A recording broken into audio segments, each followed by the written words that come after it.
যাহা বলিব সত্য বলিব। ভুল শুদ্ধ মিলিয়েই মানুষ। আপনি যখন ভুল করেন আপনার বিবেক তখন ঘুমিয়ে থাকে। যদি কেউ না জানে তো বিবেক জানে আপনি কত বড় ভুল করেছেন। পরিবার, সমাজ, রাষ্ট্র আপনাকে শাস্তি না দিলেও বিবেক আপনাকে প্রতি মুহূর্তেই শাস্তি দিচ্ছে। তবে দাঁড়ান বিবেকের আদালতে, সত্য আপনার শক্তি হোক। নির্ভয়ে বলুন কি ভুল করেছেন আপনি, কেন করেছেন, কোন পাপের শাস্তি আপনার বিবেক আপনাকে দিচ্ছে। আপনার সত্য বলার সাহস হাজার হাজার ভুলের জন্ম থামিয়ে দেবে। সাহস আছে সত্য বলার? তবে আপনার জন্যেই যাহা বলিব সত্য বলিব। সত্য বলিবর এবং যাহা বলিব সত্য বলিবর মঞ্চে আজকে একজন নয় দুইজন একাধারে স্বীকার করবেন তাদের জীবনের অপ্রিয় সত্যগুলো। কি তাদের পরিচয় প্রথমে আমরা জেনে নেব আরজে সুমনের কাছ থেকে। যাহা বলিব সত্য বলিব।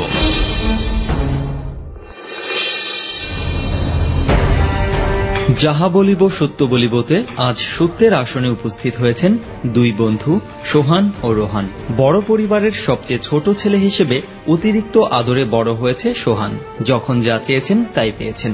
মাদ্রাসায় পড়বার সময় ক্রীড়া প্রতিযোগিতায় অংশ নিয়ে দারুণ কিছু কাচের থালা পুরস্কার পেয়েছিলেন। সেই স্মৃতি মনে পড়লে সোহানের এখনো মন ভরে ওঠে।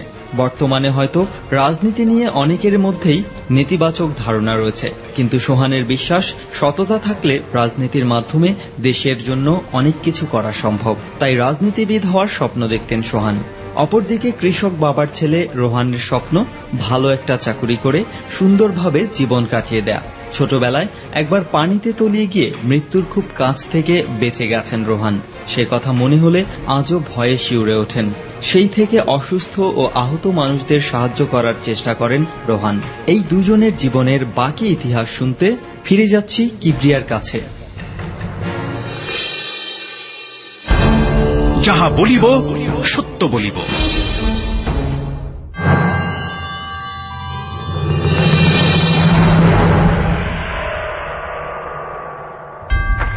অনেক ধন্যবাদ সুমন আমাদেরকে সোহান এবং রোহান সম্পর্কে পরিচয় করিয়ে দেবার জন্য। সুমন আসলে যে পরিচয়টি করিয়ে দেয় সে পরিচয়টি খুব স্বল্প পরিসরে।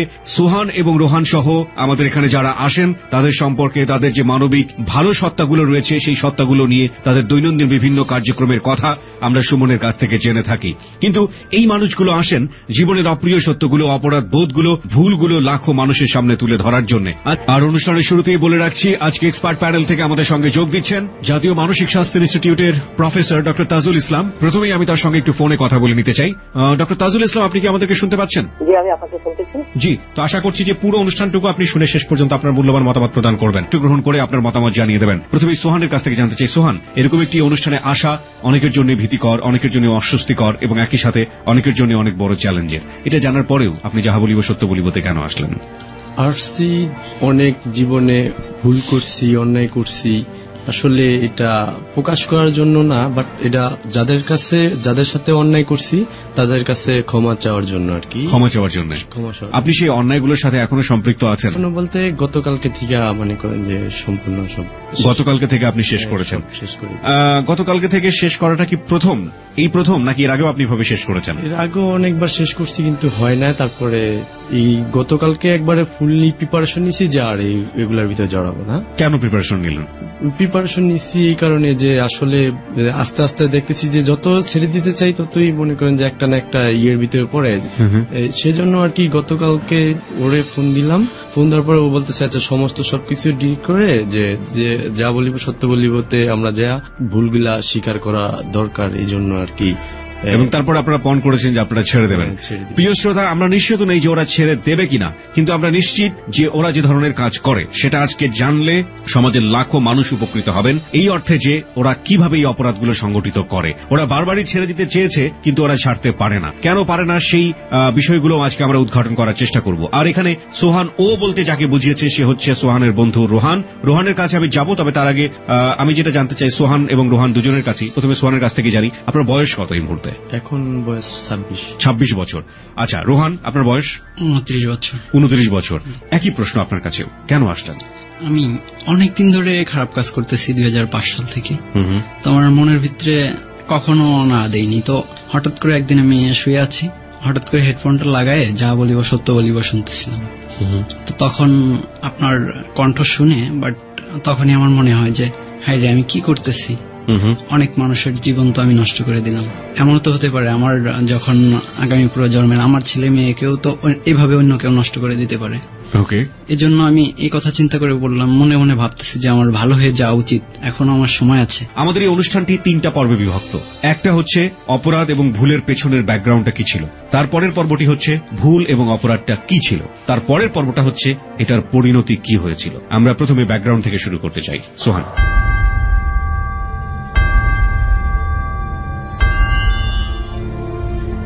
ভোলাতেই জন্ম, আমার নানুর বাড়ি।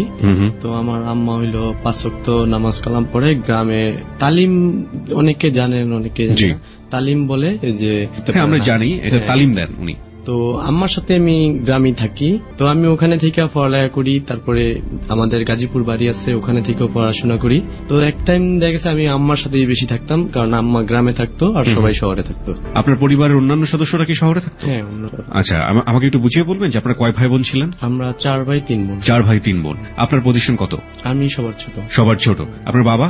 আমার বাবা মারা গেছে। মারা গিয়েছে। শহরে কে থাকতো? শহরে থাকতো ভাই থাকতো, বোনরা থাকতো। আচ্ছা, আর আপনারা গ্রামে থাকতেন? হ্যাঁ, গ্রামে। প্রেম করতাম একটা মেয়ের সাথে, আপার বান্ধবী, একসাথেই পড়াশোনা করতাম। ওর নাম হলো আঙ্কুর। আঙ্কুর? হ্যাঁ। আঙ্কুরের সাথে আপনার যে সম্পর্ক সেটা কত বছর বয়সে শুরু হয়? আপনি কোন ক্লাসে পড়তেন তখন? আমি 6-এ।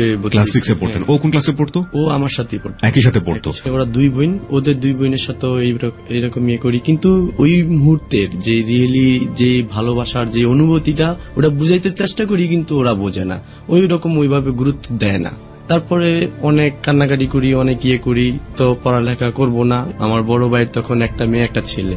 ভাবির ভাই আসলে যে একটা আপ্যায়ন করতো, বাট আমি বাসায় থাকলে ওই রকম একটা আপ্যায়ন হইতো না। কিছুদিন থাকলে আবার গ্রামে চলে যেতাম। পরে আম্মা আমারে এক ভোলা আমার কাজিন ওর দোকানে দিয়ে দিল যে না, ও পড়াশোনা করে না, তোমার দোকানে রাখ। তো আমি ওখানে চাকরি করি।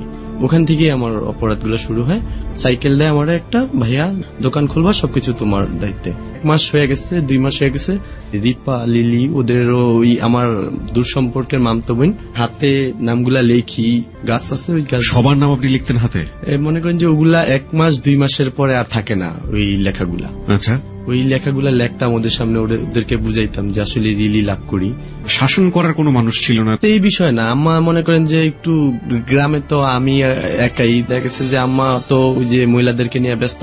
পরে এইগুলা আম্মা আর অত্যাচার সহ্য করতে না পেরে পরে আমার কাজিনদের কাছে রেখে আসে যে ওরে একটু দেখো মানুষ করতে পারো কি। পরে ও আমার এক সময় মানে অফারটায় রাজি হয়। 1 মাস পরে আমার জানায় যে আসলে আমার তো একটা রং মিস্ত্রি আছে, ওনার সাথে আমার ফ্যামিলি বিয়ে দিবে।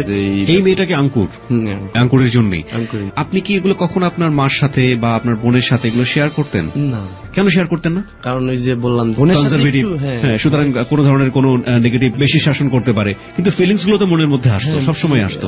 আর তখন ওই খারাপ কোনো ইয়ে আসতো। ছোট বোন, ওর বান্ধবী, সবাই একটু সেজে গুজে আসতো, মানে ভিতরে জানি কিরকম ইয়ে লাগতো। দিস ইজ দ্য পয়েন্ট, প্রিয় শ্রোতা, ভিতরে যেন কেমন কিছু লাগতো। এটা হচ্ছে একটা কিশোর বয়সে মনের মধ্যে একেবারে নর্মালি একটা সেন্স যেটা জাগ্রত হয়, এবং ওই সময়ে এটা খুবই খুবই পাওয়ারফুল একটা ফিলিংস। এবং এই পাওয়ারফুল ফিলিংসটা যদি প্রপারলি গাইডেড না হয় তাহলে কি হতে পারে শেষ পর্যন্ত আমরা ধীরে ধীরে আজকের এই যাহা বলিব সত্য বলিবতে রিভিল করার চেষ্টা করব। মানে ও যখন ব্যাকআপ করে দেয় তারপরে ওদের সাথে রিলেশন করি। তানিমনি, ওরা 2 বোন, দুজনের সাথে একসাথে? দুজনের সাথেই, মানে গ্যাপ আর কি। ওরে প্রথম বলি, ও রাজি হয়, কিছুদিন থাকে, পরে ওই একটা তর্ক বিতর্ক নিয়ে পরে ও রাজি হয় না, পরে ওর বোনরে বলি, ও রাজি হয়। এইভাবে আর কি কিছুদিন যায়। পরে ওর বান্ধবী ছিল মালা, তার সাথে এইভাবে প্রেম করি। মানে কিছুদিন যায়, 2 মাস 3 মাস, তারপরে আর এগুলা হয় না। পরীক্ষার আগে আগে এই নষ্ট হয়, সেই নানান কাহিনী। তখন আমার কাজিন, উনি থাকে হইলো যে গাবতলি মাজার রোডে, ওনার নাম হলো ইব্রাহিম রাজা বেলু। ও আমার খালাতো ভাই, উনি ভোলাতে যায়। পরে ওনারা আমি বললাম যে ভাই আমি আসলে বড় হইতে চাই, আমি আসলে টাকা পয়সা ইনকামাই করতে চাই। তো উনি কার্ডে নাম্বারটা লিখে দিয়ে আসছে, আমার বলছে যে তুমি আমার সাথে যোগাযোগ করো। তো ফোন দিচ্ছি, উনি আমার বলতেছে আমি তো এই যে নোয়াখালী ফেনী, তুমি কি দেখা করবো, আসবা? আমি কই ভাই আমার কাছে তো টাকা নেই। কয় দেখো আমি এখানে 2-3 দিন আছি, তুমি যদি পারো তাহলে ভাড়াটা ম্যানেজ করে আসো, বাকিটা আমি দেখতেছি। পরে কি করব, আইসা সদরঘাট বললাম এক মেকানিস্টে যে আমার সাইকেলটা বিক্রি করব, কত টাকা? তা আমি বললাম যে আমার 1000 টাকা দেন। বুঝতেছো দোকানের পরিবেশ, এত টাকা নাই, টানটুন দিয়ে দিতেছি, তুমি বসো। ফোন দিলাম ভাইরে যে ভাইয়া আমার তো সাইকেলটা এই জায়গায় তালা মারিয়া রাখছিলাম, কিন্তু আমি তো রাইখা ভিতরে গেছি লঞ্চের, এখন তো আইসা দিয়ে সাইকেলটা নাই। পরে ও সাথে সাথে আইসা তো ওই দিক দিয়া ওর ভালো নেটওয়ার্ক আছে, ওর ওখানে যেখানে সাইকেলটা বিক্রি করছি ওই দোকানের সামনেই কিন্তু ওর ফ্রেন্ডের দোকান। পরে যখন ওই যে হাউ মাউ কাউমা লেগে গেছে গা, আর পরে উনি তো কইতেছে যে তুমি যে এটা বিক্রি করছো যদি এখন এই কয় টাকা না নাও তাহলে কিন্তু বলে দিব। আমি আর বিষয়টা নিয়ে বাড়াবাড়ি করি না, ভাইয়া আর আমি রিস্কা দিয়ে চলে আসি। চল আচ্ছা যা গেছে গা তো গেছে গান, কি করার। ওই দিন রাত্র হয়ে গেছে আর যাওয়া হয় না। তারপরে ওর সাথে ভাইয়ার সাথে দেখা করলাম, ভাইয়া ঠিক আছে সমস্যা নেই। পরে উনি ওখানে রাখলো, কাপড় চোপড় যা যা লাগে কিনা দিল। উনার বাসা তো বললামই গাবতলী মাজার রোডে। পরে ধানমন্ডিতে যে 32 নম্বর এখানে উনার একটা রুম আছে, এখানে আরো ফ্রেন্ড সার্কেল আছে, ওদের সাথে থাকি আর কি। তো সামনে দেখা গেছে যে 2-3 বছর ওনার কাছে পড়েই রয়েছি এইভাবেই, মানে কোনো কিছুই হইতেছে না। যে আমি যে স্বপ্নটা নিয়ে আসছি পলিটিক্স করে, অমুক মন্ত্রী ফোন দিচ্ছে, অমুক জায়গায় মানিকগঞ্জ, তারপরে অমুক জায়গায় অমুক বিভিন্ন জায়গা থেকে ফোন আসে, উনি চলে যায়। পরে একটা আমি ওনারা বলি যে ভাই আমি তো যে কাজটা আসছিলাম এটা তো হয় না। কয় দেখো এখন তো গভর্নমেন্ট ক্ষমতায় না, তো কি করা যায়। পরে আমি বললাম যে তাহলে তো একটা ইনকামের তো ব্যবস্থা করে দিতে।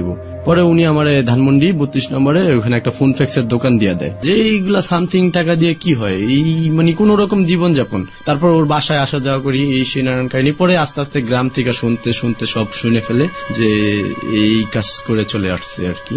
পরে চট্টগ্রাম চলে যাই। চট্টগ্রাম চলে যাই আমার আপুর কাছে। এই মানে গার্মেন্টস জীবনে শুরু হয়ে যায়। আগে রিয়েলি প্রেম করছিলাম, হয় না, এবার মনে করেন যে প্রেম করব আর সেকা দিব, এই ধরনের আর কি একটা মুভমেন্ট নিয়ে আসি। আমি যেটা বুঝলাম যে প্রথমে আপনি আঙ্কুরের সাথে চেষ্টা করলেন, সেখানে হলো না। আঙ্কুরের জায়গাটাতে ব্যর্থ হওয়ার পরে আরো দুজনের সাথে আপনি চেষ্টা করলেন, সেটাও আপনার ব্যর্থ হলো। এবং আপনি যতটা ক্রেজি ছিলেন, আপনি কি দিয়ে হাতে নাম ঠাম লিখতেন, 2 মাস 3 মাস করে থাকতো। একের পর এক আপনি না হওয়ার পাল্লাটা আপনার ভারী হচ্ছে, এবং আপনি যেটা প্ল্যান করলেন যে প্রেম তো হলোই না, এবার আমি ছেঁকা দিব। এক মেয়েরে বলি যে আসলে প্রেম তো না, প্রেম হইলো যায় ছেঁকা রুটির মতন। তো আমি বললাম যে কিভাবে? পরেও আমারে বলছে যে আসলে ব্যাপার, আমি এতগুলা ছেলের সাথে প্রেম করি। আমি তাই নাকি? পরে আমি বললাম যে আসলে আমি তোর বান্ধবীর সাথে প্রেম করতে চাই। পরে ও এক মিট করাই দেয় আমারে। পরে এইভাবে মনে করে যে ওই অফিসে। এটা কি ছেলে ছিল না মেয়ে ছিল? ছিল। মেয়ে, সে অনেকগুলো ছেলের সাথে প্রেম করে। আচ্ছা, এবং তার বান্ধবীর সাথে আপনি মিট করতে যাচ্ছেন। ফাইন, ওকে। ও আমার মিট করে দেয়। পরে একসাথে আমরা ছবি দেখতে যাইতাম চট্টগ্রামে, অনেক ছবি টুবি দেখি। তখন কিন্তু ওই অফিসে প্রায় 4-5টার সাথে প্রেম করতাম, কিন্তু আসলে রিলি প্রেম করতাম না। পরে 2 দিন পর পর ব্যাকআপ করে দিতাম, কিন্তু কান্নাকাটি করতো, অফিসে আসতো না, ঠিক মতন খাইতো না। একই গার্মেন্টসে 4-5 জনের সাথে? 4-5 জনের সাথে। এবং এরা জানতো না? এরপরে পরে ওরা জানতে পারে যে কি হয়েছে আসলে। পরে আমি ওখান থেকেও একটা অন্যায় করি। অন্যায় করে, অন্যায় মানে? অন্যায় বলতে আমি আমার এক ফ্রেন্ডের কাছে থাকি। অপরটা ছিল হইলো যে আমি যে ফ্রেন্ডের কাছে থাকি ওর বাসায় থাকতাম, তো ওখানে টাকা পয়সা না দিয়ে আর কি চলে আসি ঢাকাতে। আচ্ছা, এই চিটাগং থেকে আবার ঢাকায় চলে আসলেন? ঢাকায় চলে আসি। ঢাকায় যখন চলে আসি তখন আমাদের বাড়িতে যখন চলে আসি তখন কিন্তু আমার টাইফয়েড জ্বর হয়ে যায়। আচ্ছা, আপনি চিটাগং থেকে কোথায় আসলেন? ঢাকাতে? হ্যাঁ, ঢাকাতে। আচ্ছা, ঢাকাতে কার কাছে আসলেন? ঢাকাতে আমাদের বাড়িতে। আপনাদের বাড়ি কোথায়? স্টেশন। ওখানে কি আপনাদের বাড়ি ছিল? হ্যাঁ। আপনার নিজের বাড়ি? নিজের বাড়ি। আর ভোলাতে? আমার নানুর বাড়ি, ওখানে আমাদের বাড়ি আছে। তারপরে এখানে চলে আসলাম, ভাই ট্রিটমেন্ট করলো, সারাইলো। পরে কইতেছে যে যেহেতু পড়াশোনা করবা না তাহলে কি করবা। গার্মেন্টসে আমার আরেক ভাই চাকরি করে, ওর কাছে দিয়ে আসলো যে দেখো ওরে সোয়েটারের কাজ শিখে ওরে একটা ভালো ইয়েতে দিয়ে দে। পরে ওর কাছে যখন যাই, পরে আস্তে আস্তে আস্তে আস্তে গাজীপুরের ভিতরে ক্লাইম শুরু করে দিই, খারাপ ইয়েটা শুরু করে দিই যে রিয়েলি প্রেম তো করলে হয়ই না। এবার আস্তে আস্তে সবার সাথে মিশি, সবকিছু দেখি, পরিবেশ দেখি যে কি ব্যাপার, চট্টগ্রাম থেকে দিই গাজীপুর আরো নোংরা, আরো খারাপ, এই কি অবস্থা। এক একজন মানে শুক্রবার হইলে এই পার্কে ওই পার্কে ওই ইয়েতে মানে অবস্থা খারাপ, পুরো হোটেলগুলাতে বুকিং, পুরো কোনো জায়গায় বের হওয়া যায় না। আমার ফ্রেন্ডরা বলে যে তাহলে তুই আমাদের পিছনে থাক, আমি দেখতেছি। পরে ওদেরকে আমি একসময় লিড দিতাম যে আচ্ছা ঠিক আছে যা।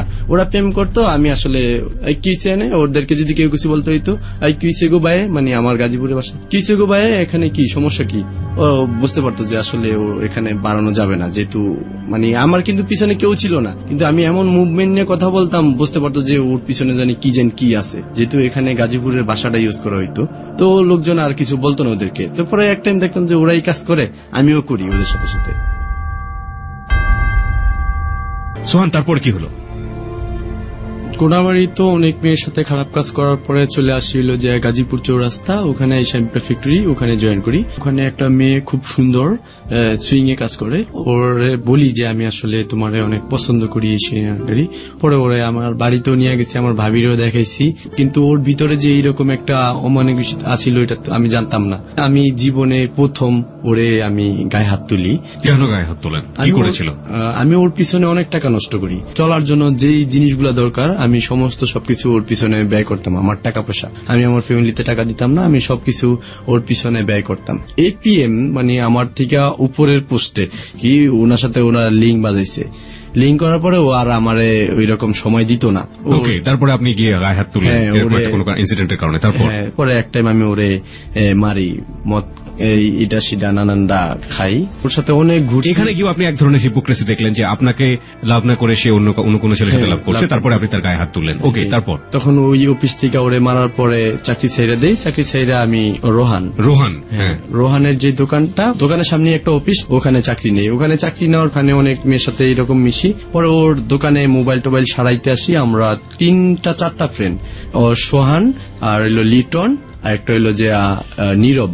এই 4টা ফ্রেন্ড আমরা একসাথে ওখানে কন্টিনিউ চলাফেরা কন্টিনিউ করতে করতে আস্তে আস্তে ওদের সাথে আমাদের সাথে একটা ভালো গুড রিলেশন হয়ে যায়। রোহানের সাথে একটা গুড রিলেশন হয়ে যায়। গুড রিলেশন হয়ে যায়। এইভাবে আস্তে আস্তে আস্তে আস্তে ওর সাথে আমার মিশা, এই আর কি। ওকে, ফাইন। আমরা এখান থেকে রোহানের কাছ থেকে যাব, তবে তার আগে আপনার কাছে জানতে চাই যে আপনি যে রোহানের দোকানে আসলেন বা রোহানের সাথে আপনার পরিচয় হলো আপনার ফ্রেন্ডের সাথে, তার আগ পর্যন্ত কত মেয়ের সাথে আপনি এই ধরনের অনৈতিক সম্পর্ক বা এই ধরনের চিট করেছেন? আমি প্রায় 30-35 জনের ভিতরে এই ধরনের।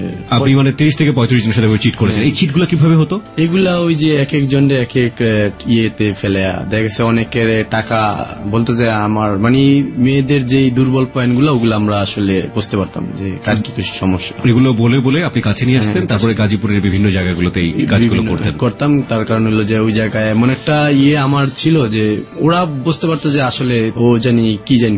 এগুলো কোথায় করতেন? এই কাজগুলো কোথায়?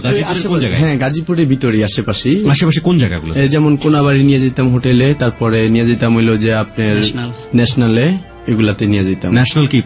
ন্যাশনাল হইলো যে ন্যাশনাল পার্কে, ওখানে নিয়ে যেতাম। জাতীয় উদ্যানে এসব হতো? জঙ্গল আছে এখানে এগুলা হয়, এখনো হয়, এখনো আছে ওই ধরনের খারাপ। আচ্ছা, তো এগুলো করার পরে ওদের প্রতিক্রিয়া কি হতো? এই যে মেয়েদের সাথে আপনারা চিটগুলো করতেন, ওদের দেখা গেছে যে আমরা তো আর নেক্সট টাইম ওদের সাথে যোগাযোগ করতাম না।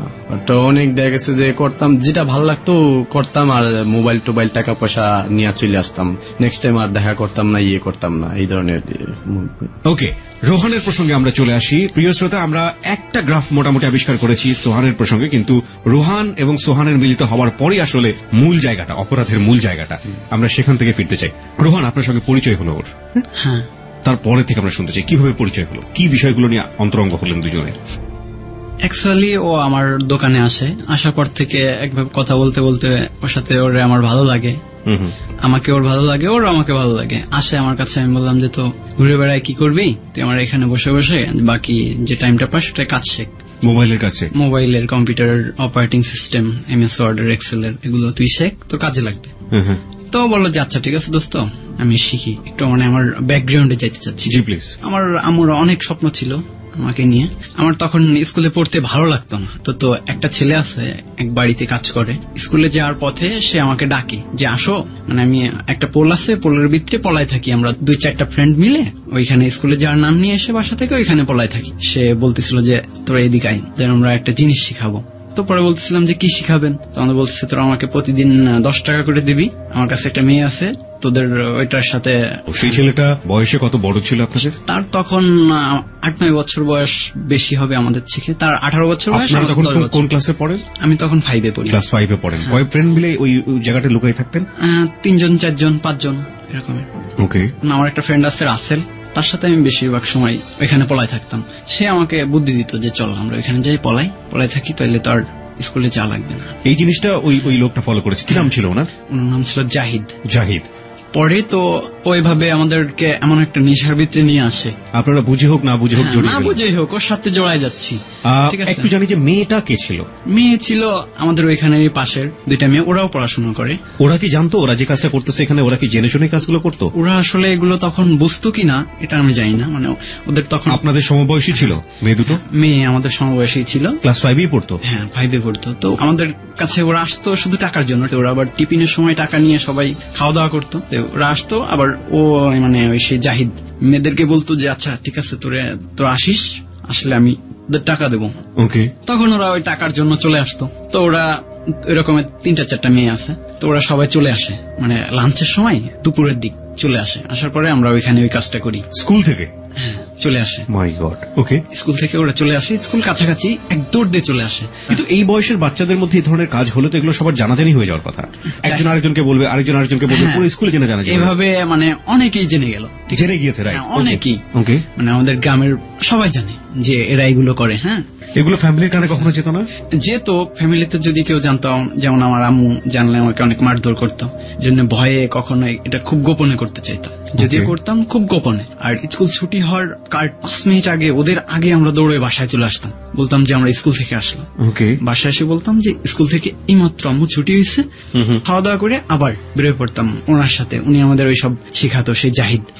একটা পর্যায়ে আমাদের এমন একটা খারাপ হয়ে যায়, ব্যাড রেকর্ড এলাকায়, যে ওরা এইসব করে মানে আমাদের অনেকেই ধরে নিয়ে অনেক সময় চট দেয়, মানে মেয়ের বাবা অথবা মেয়ের ভাই, অনেকেই মারটাইট দেওয়ার পরে আমরা তাও এটা শুনি না। ওইটার প্রতি এমন ভাবে আকৃষ্ট হয়েছি যে ওইটা না হলে মনে হয় আমাদের হবেই না, ওইগুলো করতেই থাকি। এবার আমার বাসা থেকে আমাকে একদিন অনেক মারার পরে আমার বাসা থেকে টাকা চুরি করে নিয়ে পালাই। মানে আমাদের বাসা থেকে নড়াইল বেশি দূর না, ওইখানে চলে গেছি পলাই, নড়াইলে।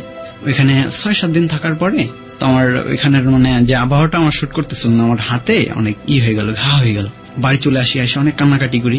পরে আর স্কুলে পড়বো না, তাহলে বলে যে আচ্ছা ঠিক আছে, তাহলে কি করবি, তাহলে বাসায় থাক।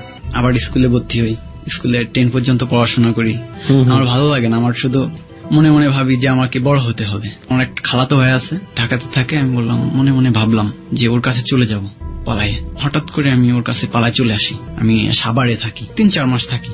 ব্যান্টেল কোম্পানি একটা বিজ্ঞপ্তি দেয়, mobile servicing and computer servicing and solder যে কাজগুলো, এটা তারা শিখাবে। তো একটা নাম্বার দেয়, নাম্বারে আমি প্রথম ফোন দিই। তার নাম হলো মাহমুদ আল হামিদ। তো আমি বলি যে স্যার, আমি তো এই কাজটা শিখতে চাই, তো আমাকে এর জন্য কি করতে হবে? তা উনি বলতেছিল যে আচ্ছা তোমাকে আমার দিতে হবে হলো 40,000 টাকা। তো প্রথম 10,000 টাকা, এভাবে তোমার 4 বার দিতে হবে আমাকে। এই কাজের দোকানটাই কি ওই দোকান ছিল যে দোকান ওনাদের সাথে মিট হয়েছে আপনার, সোহানের সাথে? ওটা আমি পরে করছি। পরে আপনি নিজে একটা করেছেন? হ্যাঁ, নিজে একটা করছি। ওকে, তার মানে ওখান থেকে আপনি সার্ভিসটা শিখেছেন? হ্যাঁ, ওখান থেকে সার্ভিসটা শিখছি। পরে কিছুদিনের ভিতরেই নিজে, মানে স্যার সৌদি আরবে চলে যাবে, স্যারের একটা দোকান ছিল। কোথায় দোকানটা ছিল এটা? এটা ছিল গাজীপুরে। গাজীপুরে ছিল দোকান? হ্যাঁ, গাজীপুরে। ওকে, ফাইন। আপনার স্যারের দোকানটা আপনি নিয়ে নিলেন? ওটা তখন কিনে রাখি আমার বাসা থেকে টাকা এনে। কত টাকা নিয়ে? বাসা থেকে আমাকে দেয় হলো 60,000 টাকা। আর আমি মাল্টিপারপাস আছে, তো এখান থেকে বাকি টাকা লোন নিয়ে স্যারকে দিয়ে দিই। আর আমার একটা চেন ছিল স্বর্ণের, ওইটা দিয়ে দিই। এই দোকান হচ্ছে সেই দোকানটা যেখানে আপনার সঙ্গে সোহানের দেখা হয়েছিল? দেখা। ওকে, এই দেখার পরের জীবনটা তো আপনাদের দুজনের একসাথেই কেটেছে এখন পর্যন্ত। আমরা দুজনের কাছ থেকে শুনতে চাই, আপনার কাছেই শুনি। তারপর আমার খালাতো ভাই আছে, যে খালাতো ভাই একটা বিয়ে করবে। তো আমার খালা ফোন করে বলতেছিল যে রোহান, তোর ভাইরে তো বিয়ে দেবো, তাই এসে একটা মেয়ে দেখ। কয়েকটা মেয়ে দেখি, দেখার পরে একটা মেয়ে পছন্দ হয় আমার ভাইয়ের ফ্রেন্ডের চাচাতো বোন। তারা 3 বোন। তো বড় যে বোনটা, তার খুবই সুন্দর চেহারা, 3 বোনেরই ভালো চেহারা। বড়টার যে বিয়ে হয়েছিল একবার, তার হাজবেন্ড তাকে ছেড়ে দিচ্ছে, তার একটা মেয়ে আছে। আর মেজোটাকে আমার ভাই বিয়ে করে। আর তারপরে একটা বোন থাকে, সেটা আমার বিয়ান। তো পরে বিয়ে শাদী হয়ে যায়। হওয়ার পরে আমরা চলে আসি, ওই দিনই উঠাই নিয়ে চলে আসি। 4-5 দিন থাকার পরে আমরা আবার ঢাকায় চলে আসি, যে যার জায়গায়। আসার পরে আমার ওই বিয়ানের সাথে আস্তে আস্তে আমার ফোনে কথাবার্তা হয়। একসময় ঈদে আমি বাড়িতে গেলাম, যার পরে পুপি আমার ফোন দিয়ে বলতেছিল যে বাবা, তুমি তো অনেক বড় হয়ে গেছো, তোমার তো অনেক দিন ধরে দেখি না, তো তুমি একটা কাজ করো, আমার বাসায় একটু আসে বেড়া যাও, আমি তোমার একটু দেখবো, আমার তোমার খুব দেখতে ইচ্ছা করতেছে। আমি তখন আমার ফুপির বাসায় আমার এক বন্ধুরে নিয়ে যাই। যার পর এক বিলের ধারে বসে ফোনে আমি কথা বলতেছিলাম আমার বিয়েনের সাথে। বলতেছিল যে দেখো, তুমি একটু আমার সাথে দেখা করো আজকে, ইমিডিয়েটলি তোমার সাথে আমার কিছু কথা আছে। তো আমি তার সাথে গোপনে দেখা করতে যাই। একা দেখা করতে গেলে সে আমাকে একটা ফাঁকা জায়গায় নিয়ে যায়। নিজে অনেক সময় কথাবার্তা বলার পরে কিছু লোকজন আসে। আসার পরে বলতেছিল যে এদিকে আসো তোমরা দুজনই। গেছি, যাওয়ার পরে তো একজন আমাকে ধরছে, ধরে আমার প্রথমে আমার একটা সিমেন্স মোবাইল ছিল, ওটা নিয়ে নিল। নেওয়ার পরে বলছে যে তোমার নাম কি, নামটা বললাম, বলার পরে বললো যে তোমার কি হয়, আমি বললাম আমার বিএন। এবার ওকে একটু আলাদা জায়গায় নিয়ে জিজ্ঞাসা করলো তোমার কি হয়, ও বললো যে আমার খালাতো ভাই। বলার পর ওরা আমাদের বাজারের ভিতরে নিয়ে চলে আসলো, একটা বাজার আছে বালিদিয়া নাম, সেই বাজারের ভিতরে নিয়ে চলে আসলো। আনার পরে অনেক আসলো লোকজন, আসার পরে এবার তার বাড়িতে ফোন দিচ্ছে তার আব্বুর কাছে, তার আব্বুর নাম হলো মতিয়ার সর্দার। তো তার কাছে ফোন দিচ্ছে, দেওয়ার পর তার চাচা আসছে, আসার পরে আমাকে মানে ওইখানে কয়েকটা চটর মারছে। আসলে তার সাথে তো আমার ওই ধরনের কোনো সম্পর্ক না, সে আমার বিয়েন, সেইভাবে আমি তার সাথে কথা বলি। তো সে আমাকে ওইখান থেকে মানে কয়েকটা চটর দিয়ে বাড়িতে নিয়ে গেছে, বলতেছে আমাদের মেয়ের তো মান সম্মান সব গেছে গা, তোমার এখন ওরা বিয়ে করতে হবে, নাইলে তোমার আজকে মারবো। তো মায়ের কি করবো তা তো জানোই। পরে আমার একটা ঘরের ভিতরে আটকায় রাখে, মায়ের দৌড় করে। আমি তাও রাজি হচ্ছি না, আমি বলতেছি যে আমার আব্বু আম্মা আমার অনেক কষ্ট করে মানুষ করছে, তো তাদের কাছে যায় আপনারা বলেন, বললে তারা যদি মেনে নেয় তাহলে আমি অবশ্যই বিয়ে করবো, কেন করবো না বিয়ে, এই ধরনের কথাবার্তা বললাম। কিন্তু তারা করতেছে না। বিয়ানের বাবা ওনারা বলছিলাম যে আপনি আমার ভাইয়ারে ফোন দেন, আমার ভাইয়া যেটা বলে আমি সেটা করবো। তা বলতেছে যে না, তোমার ভাইয়ারে ফোন দেওয়া হবে না, তোমার এখন তুমি বিয়ে করবে এক্ষুনি, না করলে তোমার বাপ করবে এসে বিয়ে। আমি বলতেছি কি বলেন, আমার বাপ করবে কেন, আজে বাজে কথা বলতেছেন কেন। পরে যাই হোক অনেক মারধর করার পরে আমি অনেক রাত 3টার দিকে আমি রাজি হয়ে গেলাম। বাঁচার জন্য বললাম যে আচ্ছা ঠিক আছে, তো আমাকে বিয়ে দিয়ে দেন। তখন আমার ব্যাগের ভিতরে একটা জন্ম নিবন্ধন ছিল, একটা বয়স ছিল 14 বছর। তখন আমার বিয়ে মানে বয়স অত বেশি না হলেও মানে বেশি হলেও 14 বছরের একটা করে আনি, যে আমার স্যার বলছে যে তুমি এখানে স্কুলে ভর্তি হবে, এই জন্য করে আনি, রাইখে দিই আমার ব্যাগের ভিতরে। ওইটা যখন কাজীকে দেখালাম, দেখানোর পরে বলছে না, এর তো এখনো বিয়ের বয়স হয়নি, কলমা দিয়ে দিই। সবাই মিলে একটা ডিসিশন নিল যে ওর একটা কলমা দিয়ে দিই, পরে এখন লিখে রাখতেছি, পরে এটা যখন বয়স হবে তখন রেজিস্ট্রি করব। তো এই পর্যায়ে রাখার পরে আমি তখন বাড়িতে ওইটা হয়ে যাওয়ার পর খাওয়া দাওয়া করায় ওখান থেকে, ওরা আবার সে কাজী আবার ওদের রিলেটিভ। আমার তো মন বেরোয় যাচ্ছে যে আমি কখন বাড়ি যাবো, আমার বাসার সাথে কোনো কন্ট্যাক্ট নেই। আমি তো জায়গায় রয়েছি একদম, যে কখন ঘুমাই আর কখন পালাবো। একদম আজানের একটু আগেই আমি উঠে পাট, তখন অনেক বড় বড় পাটের ভিতরে দিয়ে অনেক দূর হাঁটছি। আস্তে আস্তে সকাল হয়ে গেছে, আমাদের এদিকে আবার ভাই মোটর সাইকেল চালায়। তাই আমি ওরে বললাম যে ভাইয়া আপনি আমার একটু নিয়ে যাবেন, কোথায়, নড়াইলে। বলতেছে 300 টাকা দিতে হবে। আমি বলছি আচ্ছা ঠিক আছে ভাই, আমাদের বাড়ি যেয়ে আমি দেবো আপনাকে। বলছে আচ্ছা সমস্যা নেই, চলেন বাড়ি যেয়ে দিবেন। পরে আমার আম্মু বলতেছে যে বাবা তুমি কোথায় ছিলে, কি করছো, এতক্ষণ কোথায় ছিলে, তোমার কন্ট্যাক্ট নেই, তোমার ফোন কই, কি অবস্থা, তুমি কতদিন পরে আপনার বাড়ি যাওয়া? 3 দিন পরে বাড়ি যাচ্ছি। 3 দিন পরে? হ্যাঁ। তো পরে বলতেছে যে বাবা আমার মনের ভিতরে যেন কেমন করতেছে, এমন কোনোদিনও করিনি। আমি বলছি আমার প্রতি আমার ফ্যামিলির একটা কনফিডেন্স ছিল, যার কারণে আমি বলতে পারতেছি না যে আমি এই কাজটা করে আসছি। এখন 2 দিন পরে আমি ঢাকা চলে আসি, এসে আবার ওই দোকানে তো কি করে মেয়ে খোঁজ নিয়ে আমার ওইখানে হাজির হয়েছে। যাই বলতেছে এই ব্যাপার রোহান, তুমি আমার সাথে এই ধরনের করছো, তুমি আমার বিয়ে করে বাসায় ফেলে রেখে চলে আসছো, মানে বিভিন্ন ধরনের কথাবার্তা বলতেছে। বলার পরে স্যাররা তো আমার পর রেগে গেছে, বলতেছে তুমি এই ধরনের কাজবাজ করে বেড়াও, তোমার আমরা খুব ভালো মনে করতাম। আমার কথা কেউ আসলে কোনো করতেছে না। পরে বলতেছে তুমি, মেয়েটারে বললো যে তুমি থাকো, এটার নাম হলো তুলি, বলতেছে তুলি তুমি থাকো, আমি তোমাকে দেখতেছি, যেটা করলে ভালো হয় আমরা করে দেবো, তুমি থাকো। পরে তারা একটা রুম নিয়ে রাখে, ওরে আমার কাছেই থাকে 2-3 মাস ধরে আমার কাছে থাকে। কিন্তু আমাদের ভিতরে মানে একটা দ্বন্দ্ব যে আছে ওটা সবসময় লাগেই থাকে, মানে তার সাথে আমার কখনো হয় না, মিল হয় না। আপনার বাড়িও তো জানেন না ব্যাপারে? না, বাড়িতে কেউ জানে না। ওকে। তো হঠাৎ করে মানে কিছুদিনের ভিতরে বাড়িতে সবাই জেনে যাচ্ছে, মানে আমার ওই যে খালাতো বোন আছে, মানে খালাতো ভাই যে বিয়ে করছে ওর বড় বোন রে, ওর বড় বোন আবার বলে দিচ্ছে ভাইয়ের কাছে, মানে আমার খালাতো ভাইয়ের কাছে যে এই ব্যাপার, তোমার ভাই তো আমার বোন রে নিয়ে এইভাবে হয়েছে। বলার পরে তো আমার ভাই রেগে আমার সেই ওনার বাপের বাড়ি পাঠাই দিচ্ছে মেরে দূরে, যে আমার না জানায় এই ধরনের কার্যকলাপ কেন হয়েছে, তোমারে আমি রাখবো না, তোমার ছেড়ে দেবো। ও চলে গেছে, ওরে বাপের বাড়ি পাঠাই দিচ্ছে। পাঠাই দেওয়ার পরে এবার আমি মানে অনেক একটা হচ্ছে, ঝামেলা হচ্ছে। তো এখন আমার বাসা থেকে বলছে যাচ্ছে ঠিক আছে, একটাই ছেলে যা করবে তো করেই ফেলাইছে। চাচারা মেনে নিল না বিষয়টা, মানে কেউ মেনে নিনি। তো আমার আম্মু কিছুদিন মানে 2-3 মাস যাওয়ার পরে বলতেছে আচ্ছা ঠিক আছে, একদিন রাত্রেবেলা ওরে নিয়ে চলে আয় বাড়ি। তো আমি আবার মনে মনে ভাবতেছি ওরে তো আমার পছন্দই হয় না, ওরে বাড়ি থেকে আসতে পারলে আমার একটু ভালো হয়, আমি একটা প্রেম করতে পারি। ওকে। হ্যাঁ। তো তখন ওরে নিয়ে আমি বাসায় নিয়ে রেখে আসি। বাসায় মানে আপনাদের বাড়ি? হ্যাঁ, আমাদের গ্রামের বাড়িতে রেখে আসি। রাখার পরে ও এখানে থাকে। আমার আম্মু ওরে খুব ভালো জানে যে আমার ছেলের বউ, একটা মাত্র ছেলের বউ, অনেক আদর করে। ও আমাদের বাড়িতে থাকে, আমাদের বাড়িতে আমার বোন আর আমার আব্বু আর আমার আব্বু, ওরা ভালোই মিলেমিশে থাকে। আর আমি তো ঢাকাতেই থাকি, মানে গাজীপুরেই থাকি। আর হঠাৎ করে ঈদের সময় যে বাড়ি যাব, মার্কেট করলাম সবার জন্য, করে ঈদে বাড়ি গেছি। এর মধ্যে ফ্রেন্ড সার্কেল মিলে এক জায়গায় ফোন দিয়ে দিই করি মেয়েদের। ফ্রেন্ড সার্কেল মিলে মানে কি? আপনি এবং আমি, তারপরে সোহান, তারপরে আরো কয়েকটা বন্ধু আছে, লিটন, তার মানে আমি যতটুকু বুঝলাম যে আপনি, তারপরে সোহান, আরো বেশ কয়েকজন ফ্রেন্ড মিলে আপনারা এই কাজটা করতেন, দলবদ্ধভাবে আপনারা এই কাজটা শুরু করলেন। এই যে কথাটাও বললো আজকে এখন একটু আগে রোহান, ওর যে ব্যাকগ্রাউন্ড, ওর স্ত্রী নিয়ে এবং ওর যে ছোটবেলার ব্যাকগ্রাউন্ড, সোহান আপনি কি জানতেন এগুলো আগে থেকে? আগে থেকে জানতাম না, পরে জানছি। সবাই মিলে এই ধরনের কাজ করার জন্য তো একটা মেন্টালিটির দরকার হয়, দুজন দুজনকে জানার দরকার হয়। তারপরে আপনারা এটা জেনে যখন আপনারা এই ধরনের ট্র্যাপ তৈরি করছেন বা এই ধরনের কাজ করবেন, তখন আপনারা সবাই মিলে একসাথে করছেন। একসাথে মানে দেখা যাচ্ছে দোকান বন্ধ করে এক জায়গায় বসতাম, মানে এইভাবে একটা জাস্ট একটা ফান একটা ইয়ে করতাম। মানে আলটিমেটলি আপনার সাথে মেয়েটা যখন কথা বলছে, মেয়েটা জানছে শুধু আপনার সাথেই কথা বলছে, কিন্তু আপনারা দলবদ্ধভাবে সবাই মিলে শুনতেন এবং আপনারা ওইভাবে ফাজলামো করতেন, রেসপন্স করতেন। আর লিটনের একটা ফ্ল্যাগজির দোকান ছিল, নাম্বারগুলো কালেক্ট করতো আর আমাদের দিত। তো লিটন নামের এক বন্ধু ছিল আপনাদের, তার ফ্লেক্সির দোকান ছিল, মানে ছোট সে মেয়েদের নাম্বারগুলো কালেক্ট করে আপনাদেরকে দিত। ওকে। তো একটা মেয়ের নাম্বার দেয় আমারে, তার নাম হলো নাহার আপু, অনেক সিনিয়র আমার। তো নাহার আপুকে আমি ফোন করে অনেক বকা দিই, দেওয়ার পর নাহার আপু অনেক কান্নাকাটি করে, অকারণেই মানে আমরা ওই লিটন বলিছে বকা দিতি, এই জন্য বকা দিছি, ওরে নাকি কি বলছে এই জন্য বকা দিই, অনেক বকা দিই। দেওয়ার পরে সে অনেক কান্নাকাটি করে, তার বাড়ি যশোরে, রাব্বু সার্জেন্ট। অনেক কান্নাকাটি করার পরে বলতেছে আমি যদি তোমার বোন হতাম তুমি কি করতে। সেখান থেকে আমি ওরে বোন বলেই জানি, ওইখান থেকে আর কোনোদিনও বাজে কমেন্ট করিনি, বোন বলেই জেনে যাচ্ছি। সে একটা মেয়েকে নাম্বার দেয় আমার, তার নাম হলো এভা। এভাকে আমার নাম্বারটা দেয়, দিয়ে বলে যে ছেলেটা কারোর সাথে প্রেম করে না, তুই দেখ তুই সাথে প্রেম করতে পারিস কিনা। সে গোপনে ইভাকে আমার নাম্বারটা দেয়, আর ইভা আমার সাথে, ইভা হলো যশোরে মহিলা কলেজে পড়ে, ফার্স্ট ইয়ারে, তখন সে ফোন দিয়ে কথা বলে। তো এক পর্যায়ে 1 মাসের ভিতরে তার প্রতি আমার একটা অন্যরকম একটা মায়া লাগে। পরে এবার গোপনে আমি তার সাথে দেখা করি, দেখা করার জন্য যাই যশোরে। প্রথমবার আজিজ সিটিতে দেখা হয় ইভার সাথে। ইভা আমাকে বলে যে তুমি এখানে দাঁড়ায় থাকো, একটা মসজিদ আছে আজিজ সিটির পাশে, মসজিদের ওখানে দাঁড়ায় থাকো। আমি যশোরে আপনি গেলেন? হ্যাঁ, যশোরে আমি গেলাম। ওকে।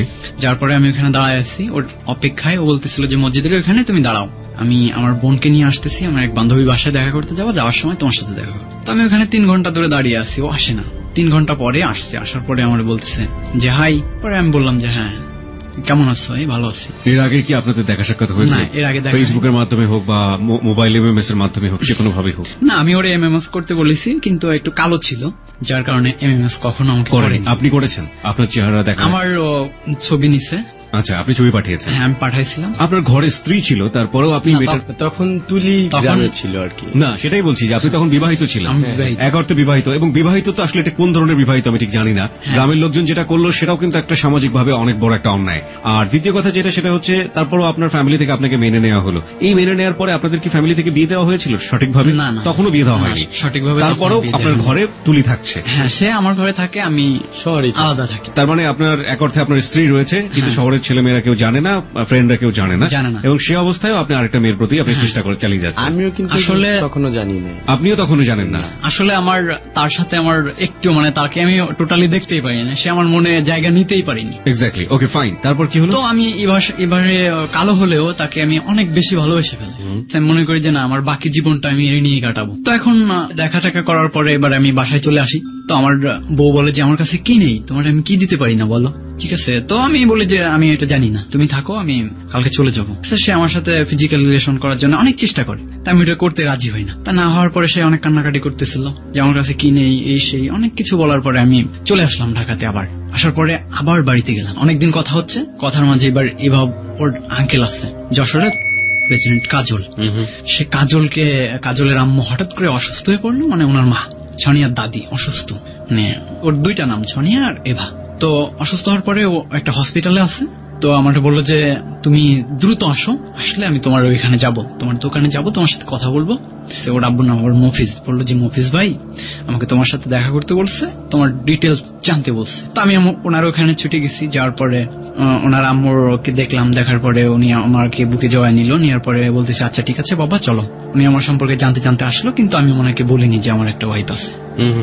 আমি ওনাকে বলতেছিলাম যে আমার বাসায় বলা যাবে না এই কথা, যে আমি ছানিয়াকে বিয়ে করবো, অনেক কিছু বোঝাচ্ছিলাম। পরে এবার আমার বাসার অ্যাড্রেস চাই, পরে আমি বললাম, পরে মানে উনি গোপনে আমার খোঁজটা নেয়, যে ডিটেলসটা, কিন্তু বিয়ের বিষয়টা উনি নিতে পারিনি। আমার যে একটা ওয়াইফ আছে, ছেলেটা কেমন এইগুলো শুনছে, তো আমি যে বিয়ে করছি এটা তো আর শুনিনি, মানে এগুলা শুনে চলে গেছে, যে বলছে আচ্ছা ঠিক আছে, ছেলে ভালো, মধ্যবিত্ত ঘরের ছেলে, ভালোই, সমস্যা নেই, ঠিক আছে ওকে। দেয়া যাবে। সোনিয়া বা ইভা যাই বলি না কেন, ওর ফ্যামিলি সম্পর্কে আমি একটু জানতে চাই। ওর ফ্যামিলি থেকে কে ছিল? ওর ফ্যামিলিতে আছে ওরা 3 বোন, 2 ভাই, ওর আব্বু আম্মু আর ওর ভাবি। ওকে। ওর সম্পর্ক করার মধ্যে ওর ভাবি আমাকে অনেক হেল্প করতো। পরে এবার ওরা তো সবাই রাজি, ওরা আমার হঠাৎ করে একদিন বললো যে আচ্ছা ঠিক আছে তুমি চলে আসো, আমাদের বাসায় আসো। এবার আমি ওদের সাথে প্রথমে দেখা করলাম ওই আজিজ চিটিতে, একটা চাইনিজ রেস্টুরেন্ট আছে ওখানে। করার পরে রেস্টুরেন্টে দেখা করে খাওয়া দাওয়া করে বিলটা দিয়ে আমি বলতেছি সন্ধ্যা হয়ে গেছে, বলতেছে তাহলে তুমি তো এখন যাইতে পারবে না, আমাদের বাসায় চলো। আমরা প্রথমে যাচ্ছি, বাসায় যাওয়ার পরে তোমাকে ফোন করব, তুমি চলে এসো।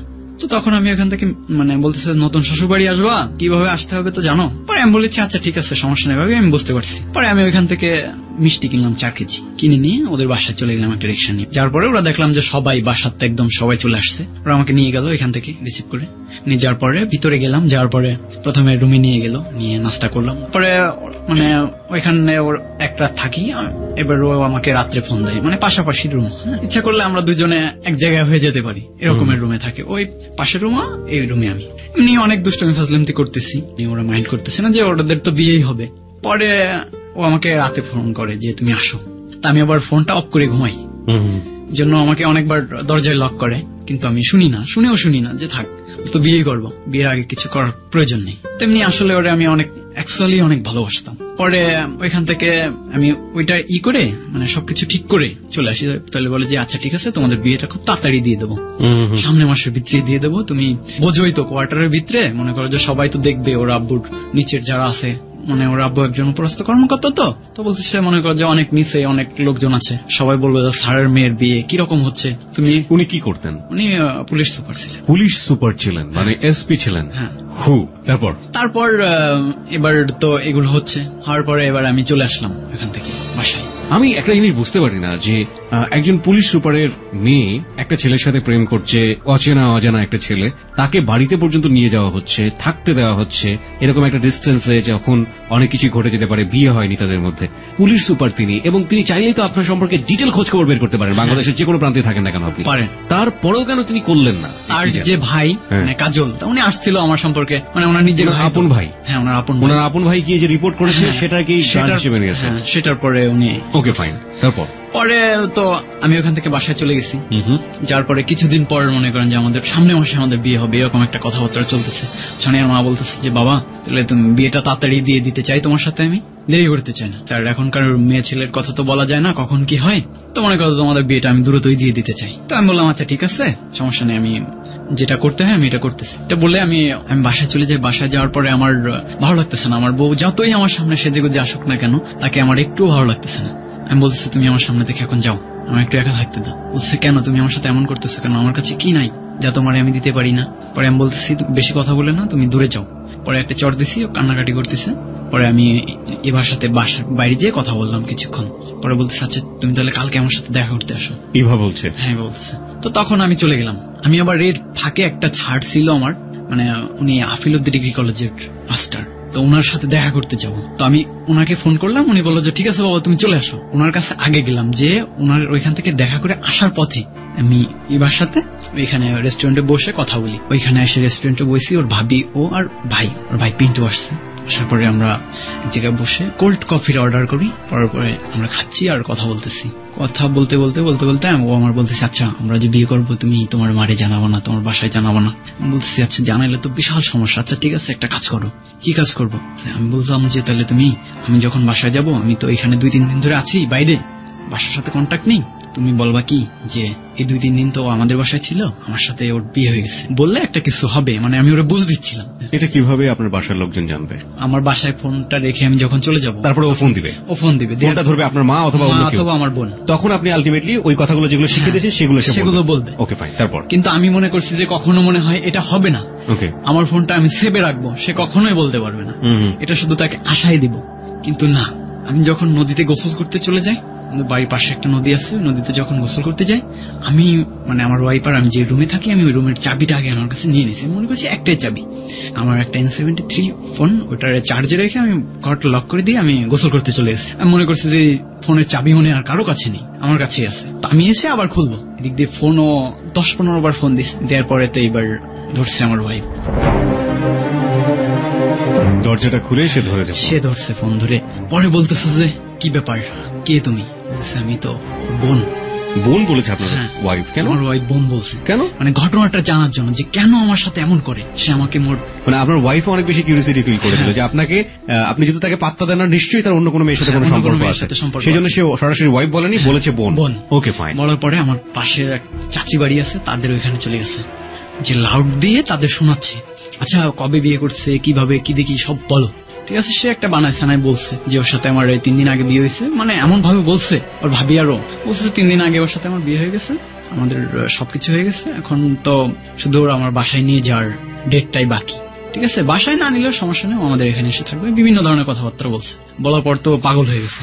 ঠিক আছে, এবার ও মনে করেন যে অন্যরকম শুরু করে ফেলাইছে, কি করতে কি করবে নিজেই ঠিক পাচ্ছে না। পরে এবার এক পর্যায়ে মানে এক এক করে সব লোকজন আসতে আসতে শুরু করেছে আশপাশের। প্রথম আমার পাড়া প্রতিবেশী, মানে আমার পাশে সব আত্মীয় স্বজন যারা, তারা জানতেছে। এবার আমার কাছে জিজ্ঞাসা, কি ব্যাপার, তুমি বিয়ে করেছো, একটা বিয়ে করেছো, হুট করে প্রেম করে, কেউ জানাওনি, আবার একটা বিয়ে করেছো, কি ব্যাপার।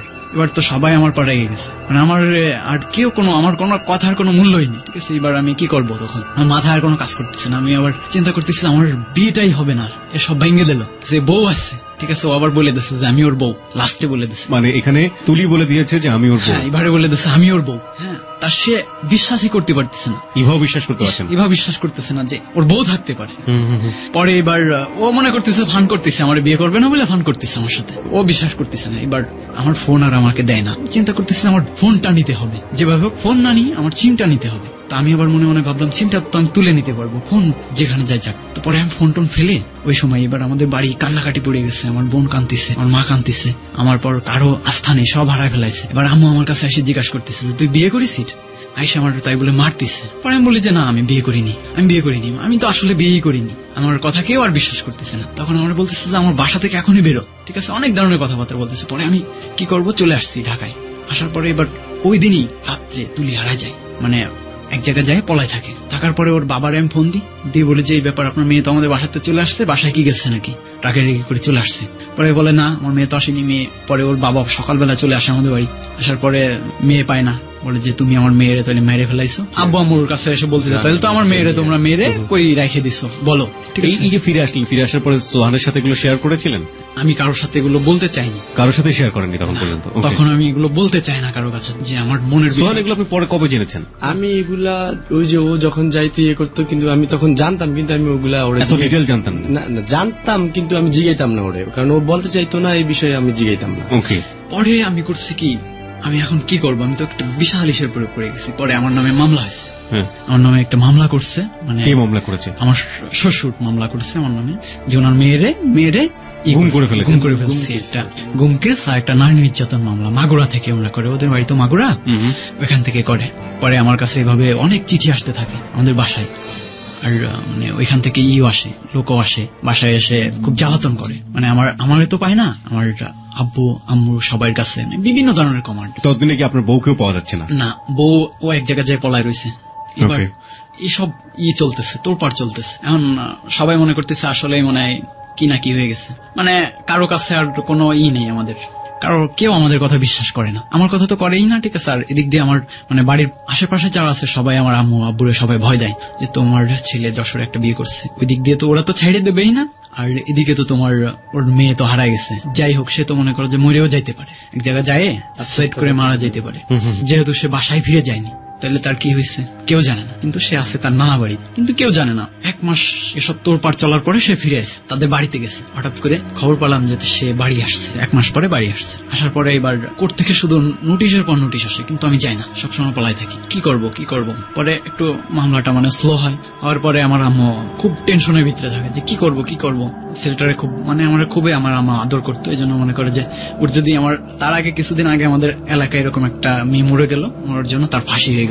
পরে আমার আম্মু চিন্তা করে যে হাই আমার একটা ছেলে যদি ফাঁসি হয়ে যায় আমি কিভাবে দেখবো। পরে আমি চলে আসি, আমি বাড়ি আসি। আসার পরে আব্বু বলতেছিল যে মামলা করছে তো, তাহলে তো আমাদেরও একটা মামলা করতে হবে, কি দিয়ে করব। পরে আমি একটা সাজায় একটা মামলা দিলাম, ওই ডেটের ডিটেলসে একটা মামলা দিলাম, যে দিন চলে গেছে ওইখানে মানে থানায় যে ওর সাথে মানে এসআইর সাথে কথা বলে একটা চিঠি করলাম, মানে একটা কিছু ডকুমেন্টস এর তো দরকার আছে যে এই দিন গেছে। পরে এবার ওরা যে আমার নামে মামলা করছে যে আমি ওরা বিয়ে করছি, এবার বিয়ে যে করছি এটা আমি সম্পূর্ণ অস্বীকার করছি। পরে তারপর হয়ে গেছে, ওইখান থেকে আমি বাসায় চলে আসি, বাসা থেকে আবার বোঝাই টোঝাই চলে আসি বাসায়, মানে ঢাকাতে চলে আসি। এসে ওখানে আবার আমার মন আর বসে না। এবার হঠাৎ করে একদিন একটা পার্টি দেবো, আমরা বন্ধু বান্ধব মিলে একটা পার্টি দেবো ভাবতেছি। তো আমার বলতেছে চল। এবার কি হলো? ভাই ওর পরের থেকে আর not। ওর পরের কালেকশন আছে আমার সাথে। ও মনে করে যে আমার কাছ থেকে একটু সরে সরে থাকে, কই তুমি আমার ভুলে যাচ্ছ।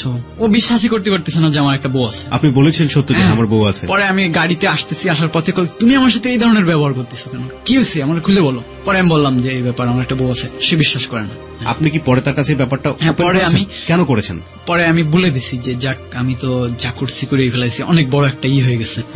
এখন যদি এইসব মনে করেন যে বিষয়টা ইভা যদি আমার ফ্যামিলিতে অথবা কাউরে ফোন করে বলে, তাহলে মনে হয় বিশ্বাস করবে যে আসলে বিয়ে করিনি।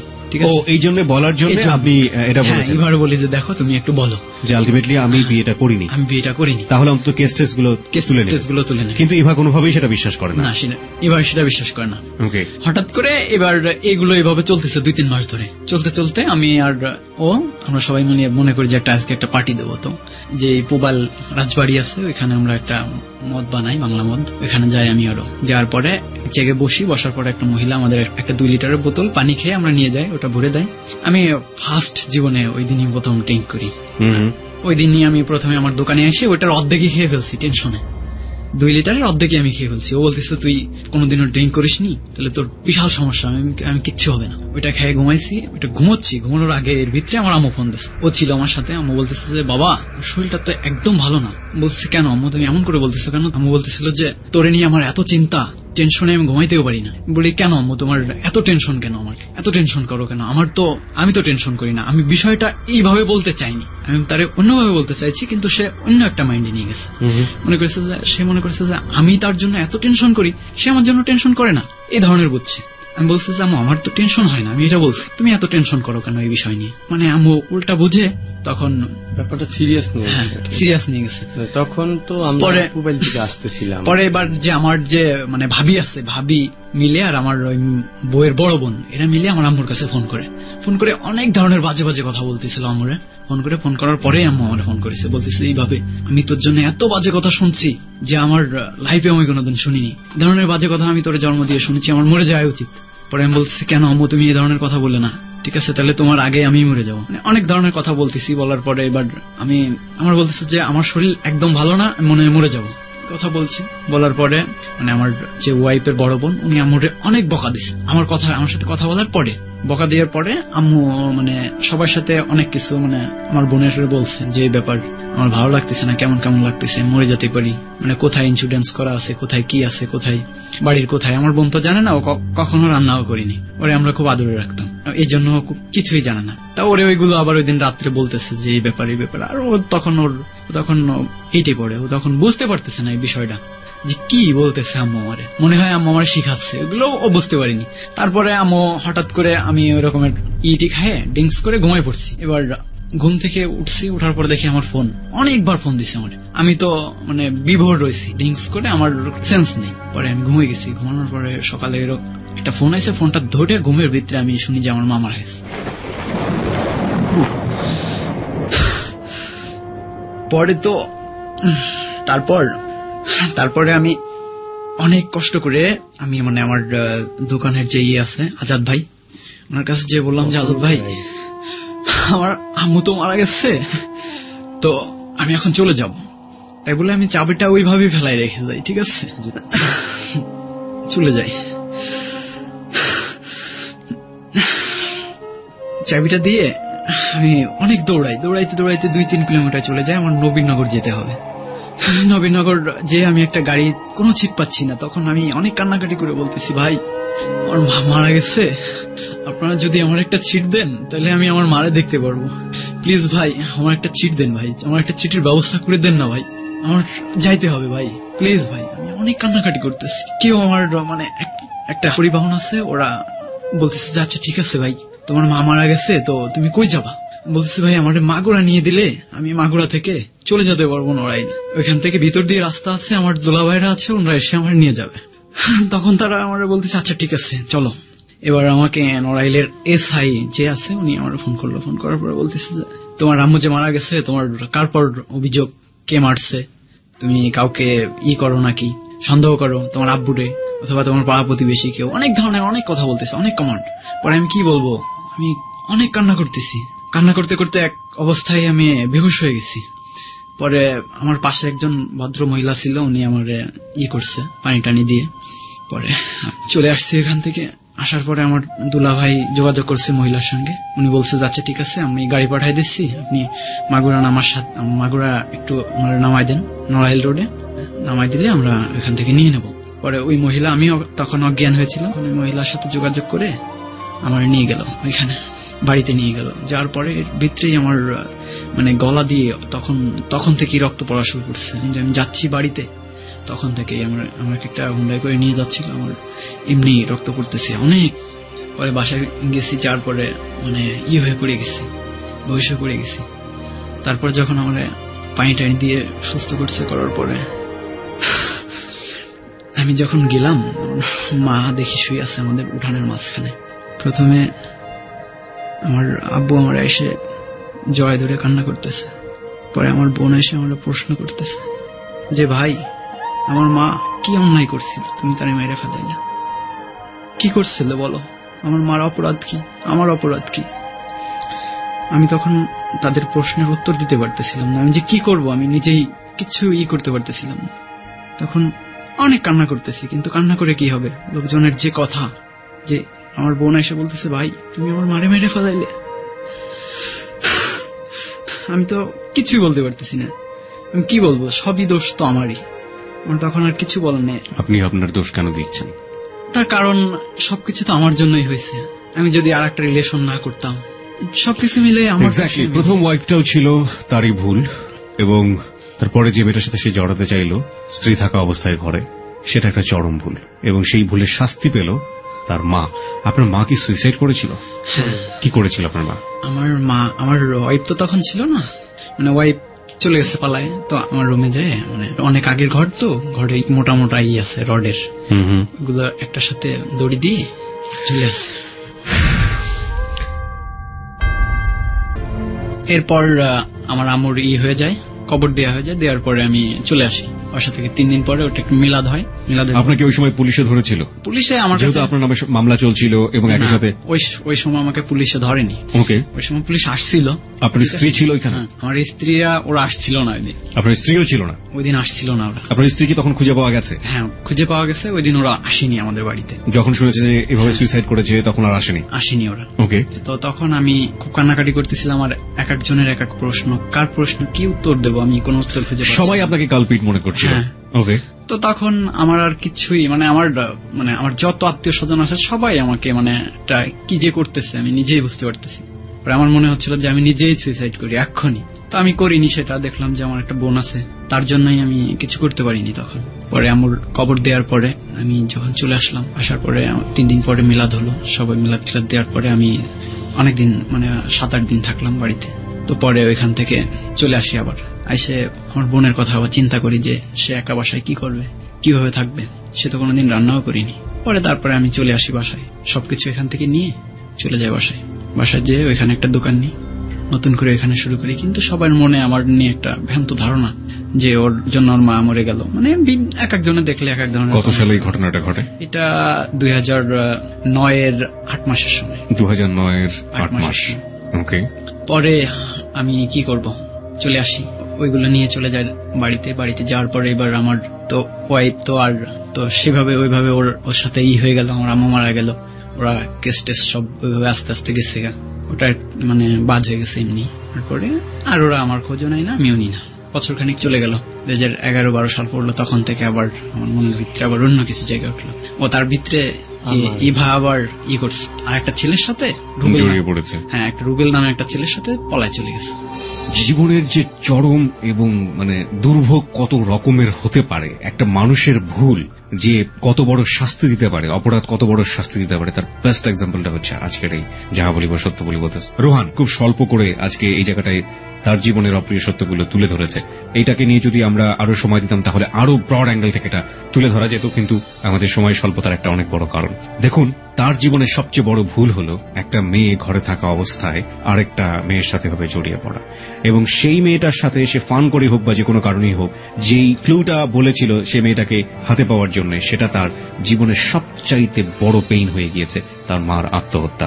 এবং ফিরে আসতে চাই আপনার কাছে, কথা আছে যে শোক ভুলতে বেশি দিন সময় লাগে না, হ্যাঁ, এবং আমি ঠিক জানি যে 2008 যদি ঘটনাটা ঘটে থাকে, তারপরের 4 বছর আপনার জীবনে নিশ্চয়ই এরকম ছিল না যে আপনি আর কোনো ভুল করেননি। না, তারপর থেকে মানে কিছুদিন ভালো গেছে, মানে 7-8 মাস ভালো চলছে। তারপরে আস্তে আস্তে আমার বোনও বড় হয়ে গেছে, পরে এক পর্যায়ে অনেক বিয়ের আসে, আসার পরে মানে ও একা বাসায়, চিন্তা করলাম যে তাইলে এক কাজ করি।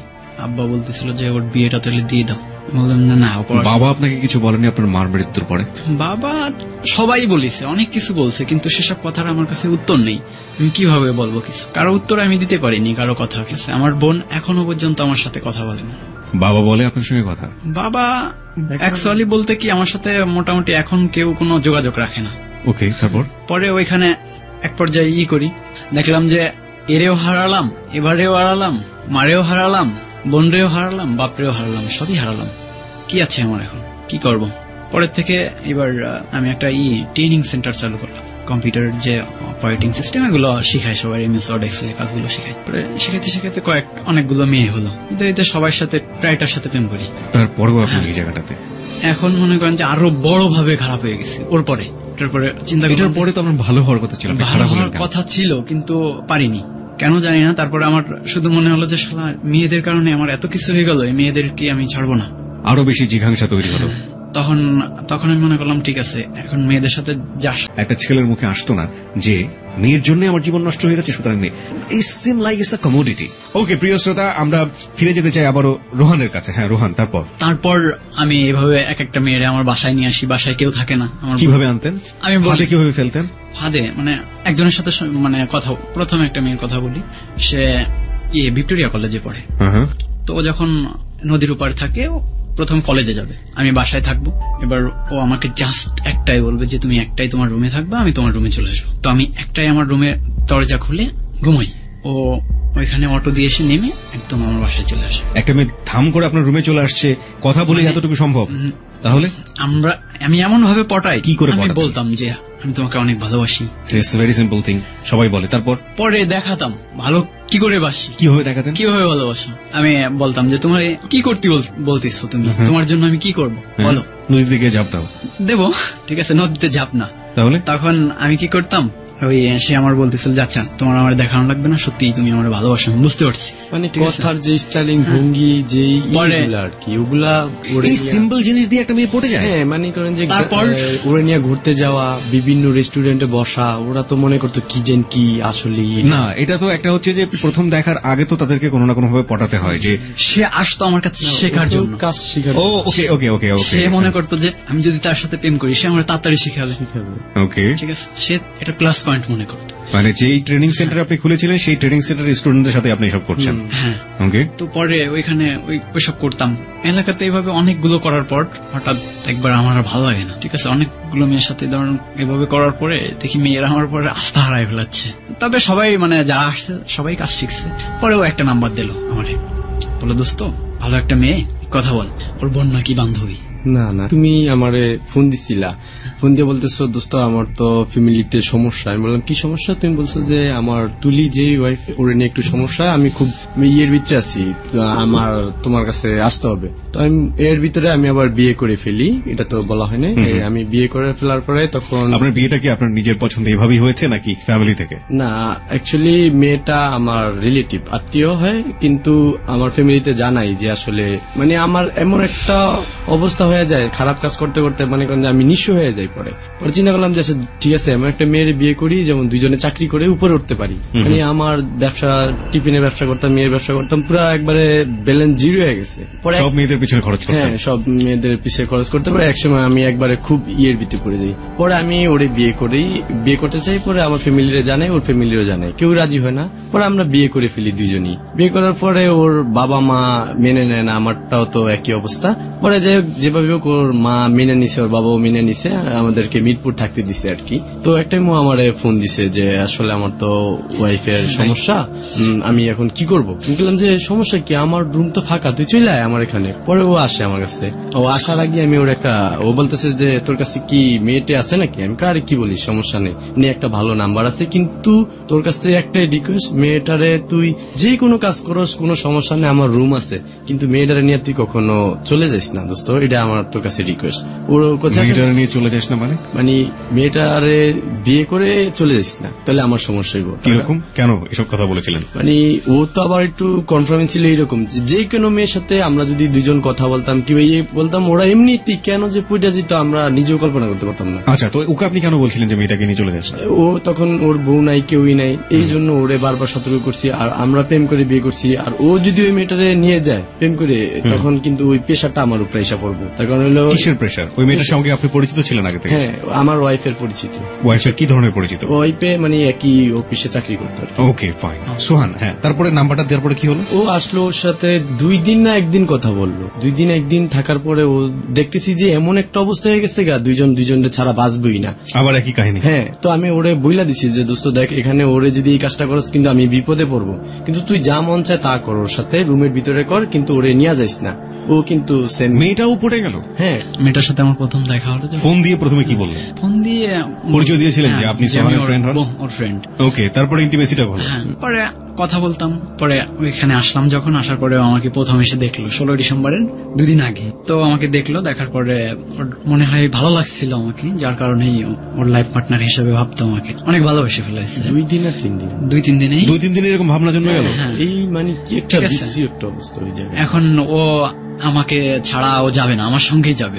বলছে তুমি যেখানে যাবো আমি সেখানে যাবো। তুমি আপনার সবকিছু জানতো, পাস্ট ব্যাকগ্রাউন্ড যাচ্ছে? না, আমি কিন্তু বলে দিছি ওরে। আপনি কাকে? আপনার ওই মেয়েটার নাম কি ছিল? সোমা। সোমা। সোমাকে কি আপনি বলেছিলেন? সোহান আপনি বলে দিয়েছিলেন? আমি বলছি যে দেখো, ওর কিন্তু ওয়াইফ আছে, আছে, তুমি কিন্তু ওর সাথে এইভাবে তুমি যদি যাও কিন্তু তোমার ক্ষতি হবে। আমি মানে ওর থেকে তো যেটুকু শুনছি তার চেয়ে বেশি বলছি যে ও না যাক, ও গেলে তো আমার তারপরেও সোমা 3 দিনের ভিতরে ও ওর সাথে হাত ধরে চলে গেছে। কোথায় চলে গেল? ওর গ্রামের বাড়িতে। আমি বলি আমি আসছি, আসার পরে আমার কাছে বলতেছে আমার আলাদা একটা রুমে, ওই রুমে আমার এসে বলছে তুমি আগে একটা বিয়ে করছিলে? হ্যাঁ করছিলাম। কই করছিলাম? আমি বলছি না, সে ওয়াইফ আমার এখন নেই। অনেক কিছু বোঝাই বললাম যে ব্যাপারে এইভাবে হয়ে সে চলে গেছে। পরে আমি বলতেছি শোনো, তোমার আমার সাথে যাওয়ার দরকার নেই, ঠিক আছে, তুমি থাকো, আমার ভালোবাসো। মনে করো 2-3 দিনে তুমি আমার কি চিনছো আমার সম্পর্কে? আমি তো অনেক খারাপ। আমি ওরা অনেক কিছুই বলেছি যে দেখো সোমা, আমি খুব খারাপ, তুমি আমাকে চিনো না, আমি খুব খারাপ, আমি অনেক মেয়েদের জীবন নষ্ট করে দিছি। কয় না না, তোমার আমার এরকম মনে হয় না। তো অনেক কান্নাকাটি করতেছে। আর কান্নাকাটি দেখে আমার ভালো হয়ে যেতে ইচ্ছা করলো, ওরে নিয়ে কি আমি বাড়ি চলে যাব, যে আবার নতুন জীবন শুরু করব, এই ধরনের কিছু ভাবতেছি। আবার ওরা থুয়ে চলে গেছে। অলরেডি আমি গাবতলী বাস স্ট্যান্ডে চলে গেছি, যে একটা টিকিটও নিয়ে নিয়েছি। এখন মেয়ে ফোন দিছে আমাকে, বলছে তুমি যদি আমাকে এখন না নিয়ে যাও তাহলে আমি সুইসাইড করবো, এর জন্য দায়ী থাকবা তুমি, আমি লিখে রেখে যাবো। তখন আমি খুব কনফিউশনে পড়ে গেছি, কিরে আমার জন্য সে মরে যাবে, এত ভালোবাসে আমারে। তখন আমি চিন্তা করলাম যে আচ্ছা ঠিক আছে, এতই যেহেতু ভালোবাসে আমারে, আমি যাই তাকে নিয়ে আসি। তাই বললাম ঠিক আছে, তুমি শাহালির মার্কেটের সামনে চলে আসো, আমি তোমার নিয়ে আসতেছি। পরে সে শাহালি মার্কেটের সামনে আসে, আসার পরে আমি তার নিয়ে চলে আসি। তারপর তাকে আমি বাসায় নিয়ে যেতে যেতে সব ঘটনা খুলে বলি, আমার জীবনের সবকিছুই বলি তাকে। প্রথমে বাসায় নিয়ে যাই, আমার রুমে যখন যাই, যাওয়ার পরে আমার পর আবার একটা চাপ সৃষ্টি হয় আমার বাসাতে। আমার আব্বু তো আমার খুব মারধর করতেছিল। মেয়েটারে কিছু বলিনি, সমার কিচ্ছুই বলিনি। যা করে বলতেছিল যে তুমি কোন ঘরের মেয়ে যে একটা ছেলের হাত ধরে চলে এসো। আর এদিক দিয়ে তো আমার অবস্থা খুব খারাপ। কিরকম খারাপ? খারাপ বলতে এই যে এখান থেকে প্রেশার শুরু হয়ে গেছে, যে তোমার বাসায় তোমার ফ্রেন্ড আসলো, এখন মানে আমরা রাত্রে ঘুমে। মেয়েটার ব্যাকগ্রাউন্ড কি ছিল, ফ্যামিলি ব্যাকগ্রাউন্ড? মেয়েটা ওদের বাড়ি এলো খুলনায়, ওরা এখানে থাকে, ওরা এখানেই জন্ম। বাবা এখানে একজন বড় একজন নেতার গাড়ি চালায়। আমি অবাক হয়ে যাচ্ছি যে এমন ঘরে চোর ঢুকছে যেই ঘরের কর্তারা সাধারণত চোর ধরে বেড়ায়। একটা হচ্ছে পুলিশের মেয়ে, আরেকজন হচ্ছেন একজন রাজনীতিবিদের মেয়ে, এবং সেখানে আরামসে ঢুকে যাচ্ছে। যদি আমি আমার গেস্টকে এই ধরনের সম্বোধন করাটা আমার উচিত হচ্ছে না, তারপর আমি বলি যে এরা যে কাজগুলো করছে সেটা তো মস্ত বড় অপরাধ। এরকম অপরাধীরা এবং আরামসে সে কাজগুলো করে পার হয়ে আসতে পারছে। ওকে, তারপর কি হলো? তারপর সে আমার সাথে চলে গেল আমাদের বাড়ি, আমার খুব মারধর করলো। পরে আমার এক চাচার বাড়ি আছে অনেক দূরে, বললো আরেক গ্রামে, বললো যে তুমি ওরে নিয়ে ওই বাড়ি চলে যাবে এক্ষুনি রাত্রেই। পরে রাত্রি নিয়ে সে চাচার বাড়ি, চাচার কেউ থাকে না, শুধু চাচাই থাকে। পরে আমরা যাই ওইখানে থাকলাম রাত্রি, থাকার পর সকালে তো লোকজন জানাজানি হয়ে গেল। পরে আমার সেই চাচা, মানে এলাকার যে আমার মেম্বার আছে, উনি আবার আমাদের রিলেটিভ, ওনার নিয়ে আসলো। আনার পরে উনি বলতেছে আচ্ছা ঠিক আছে, আমি বিয়ে শাদীর ব্যবস্থা করে দিচ্ছি। পরে যখন মেয়েরা আনলো, মেয়েকে দেখে মনে হচ্ছিল যে বয়স 13-14 বছর হবে। পরে মানে বিয়েটা হচ্ছিল না। পরে বলছিল যে একটা বিষয় হতে পারে, মেয়ের বাবা মাকে লাগবে। পরে এবার মেয়ের বাবা তো এদিক দিয়ে অস্থির হয়ে গেছে, ওর পর বিশাল একটা চাপ পড়তেছে, এক পর্যায়ে হাতাহাতি মারামারিও পর্যন্ত চলে গেছে। পরে এবার ওর বাপরে ফোন দিছে মেয়ে যে তুমি বলো তোমার আব্বুরে আসতে। মানে ওই ফোন দেওয়াতে আমি আর কি একটু বাঁচতে পারছি। পরে তারপর বিয়ে শাদী হয়ে গেছে। আবার বিয়ে দিয়ে দিল? হ্যাঁ, আপনার প্রথম স্ত্রীর পারমিশন ছাড়াই? প্রথম স্ত্রীর পারমিশন ছাড়াই বিয়ে দিয়ে দিল। বিয়ে দেওয়ার পরে আমাকে আর বাড়ি, মনে করেন যে বাড়ির যে থাকি ওখানে আমার আব্বু আবার মেয়েটাও বিয়ে করে ফেললো? হ্যাঁ, মেয়েটাও বিয়ে করছে। মেয়েকে আমি আমার সবকিছু বলছি যে তুমি এখনো বাড়ি চলে যেতে পারো, তুমি যা জানছো আমার সম্পর্কে সবই সত্য, তুমি এখনো চলে যেতে পারো তোমার বাসায়। তারপরে মেয়েটা যায়নি? না, মেয়েটা যায়নি। সোহান, আপনার স্ত্রী কি জানতো আপনার ব্যাকগ্রাউন্ড গুলো? না, ও ওইভাবে জানতো না। ও জানতো যে আসলে আমার মতন এরকম ভদ্র ছেলে হয় না, আমি জীবনে প্রেম কি জিনিস এগুলো করি না, ওরে এইভাবে বলছি। This is the ultimate. কিন্তু পরে জানতে পারছে যে আসলে আমি কি জিনিস। তার কারণটা হলো যে ওর তখন তো ও চলে গেছে, সবাই চলে গেছে, মিড হয়ে গেছে গা। কিন্তু আমি ওর কাছে ওরে বলছি যে দেখো আমি তোমারে বিয়ে করছি, কিন্তু 4 বছর আগে কোনো বাচ্চা কাচ্চা নিবা না। কিন্তু ও এই কাজটাই করছে। এজন্য আমি ওরে রাইখাই যেদিনকা বিয়ে করছি, ওর পরের দিনই আমরা 4-5-7 জন বন্ধু একটা মেয়ের সাথে আমরা ফিজিক্যাল রিলেশন করি। No, not on that point. This is very unfortunate. আপনি বললেন আপনার স্ত্রীকে যে 4 বছরের মধ্যে কোনো বাচ্চা নিল না। তার বিয়ে করার পরের দিনই আপনি আপনার গ্রুপ মিলে গেলেন একটা মেয়ের সাথে আপনারা এই ধরনের কাজ করার জন্য। কি দাঁড়ালো? একটা মেয়ে তো সেকেন্ড দিনে আপনি বুঝবেন না সে 4 বছরের মধ্যে বাচ্চা নিচ্ছে কি নিচ্ছে না। এটা বলতেছি না, মানে আমার ওয়াইফরে যে বিয়ে করছি তো আমরা এই যে 18 তারিখ আমরা বিয়ে করেনি, শুধু আপনি বিয়ে করেছেন। আমি 18 তারিখ বিয়ে করছি। এই যে ওরে নিয়ে আসছি, কিন্তু যে পয়লা বৈশাখের 14 তারিখে নিয়ে আসছিলাম। যেটা হচ্ছে যে আপনার স্ত্রীকে বিয়ে করার পরের দিন আপনি কেন এই ধরনের অনৈতিক কাজ করতে গেলেন? না, আমার তো অনৈতিক কাজ চলতেই আছে কন্টিনিউয়াসলি। হ্যাঁ, কন্টিনিউ আছে। তারপরে থাকে না যে একটা মানুষকে আপনি বিয়ে করে ফেলেছেন, আপনার ভিতরে চিন্তা ভাবনা কাজ করছে আর কখনো এই ধরনের জায়গায় যাবো। তখন তো আমি নেশা করতাম, কিন্তু ফ্যামিলির কেউই জানতো না, আমার ওয়াইফও জানতো না যে আমি নেশা করতাম। আপনার স্ত্রী কি, আপনি যে বিয়েটা করলেন সেটা কি আপনার সম্মতিতে হয়েছিল? হ্যাঁ, সম্মতিত হওয়ার পরও পরের দিন আপনি এই লাইনে চলে গিয়েছেন। এই লাইনে তো আমরা আগের থেকেই মনে করেন যে ওই যে গ্রুপগুলো আছে ওগুলো হইলো যে মনে করেন যে এক পদের যে গাজীপুরের ভাষায় বলে ফিটিং কেস, যেগুলা যে মেয়ে আর ছেলে একসাথে কথা বলতেছে, এখানে এদিকে কিসে, এখানে কিসের কথা ভাই আমি পছন্দ করি কি, মানে 2 থাপ্পড় মেরে দেখা গেছে যে দুজনে একটা রুমে রাখার পরে দেখা গেছে যে এটা বিয়ের পরেও আপনারা করতেছেন? হ্যাঁ, আমরা করতেছি। প্রিয় শ্রোতা, আজকের এই যে জীবনের অপ্রিয় সত্যটা আমরা এখানে উদ্ঘাটন করছি, সেখানে একটা অদ্ভুত রকমের আজকে একটা প্রেজেন্টেশন আছে। সেই প্রেজেন্টেশনটা হচ্ছে, আপনারা যদি খুব ভালো করে লক্ষ্য করেন, শুরু থেকে শেষ পর্যন্ত ওরা আসলে কি কাজগুলো করে সেটার একটা এসেন্স, মানে একটা খুব হালকা করে ধারণা দেবার চেষ্টা করেছি।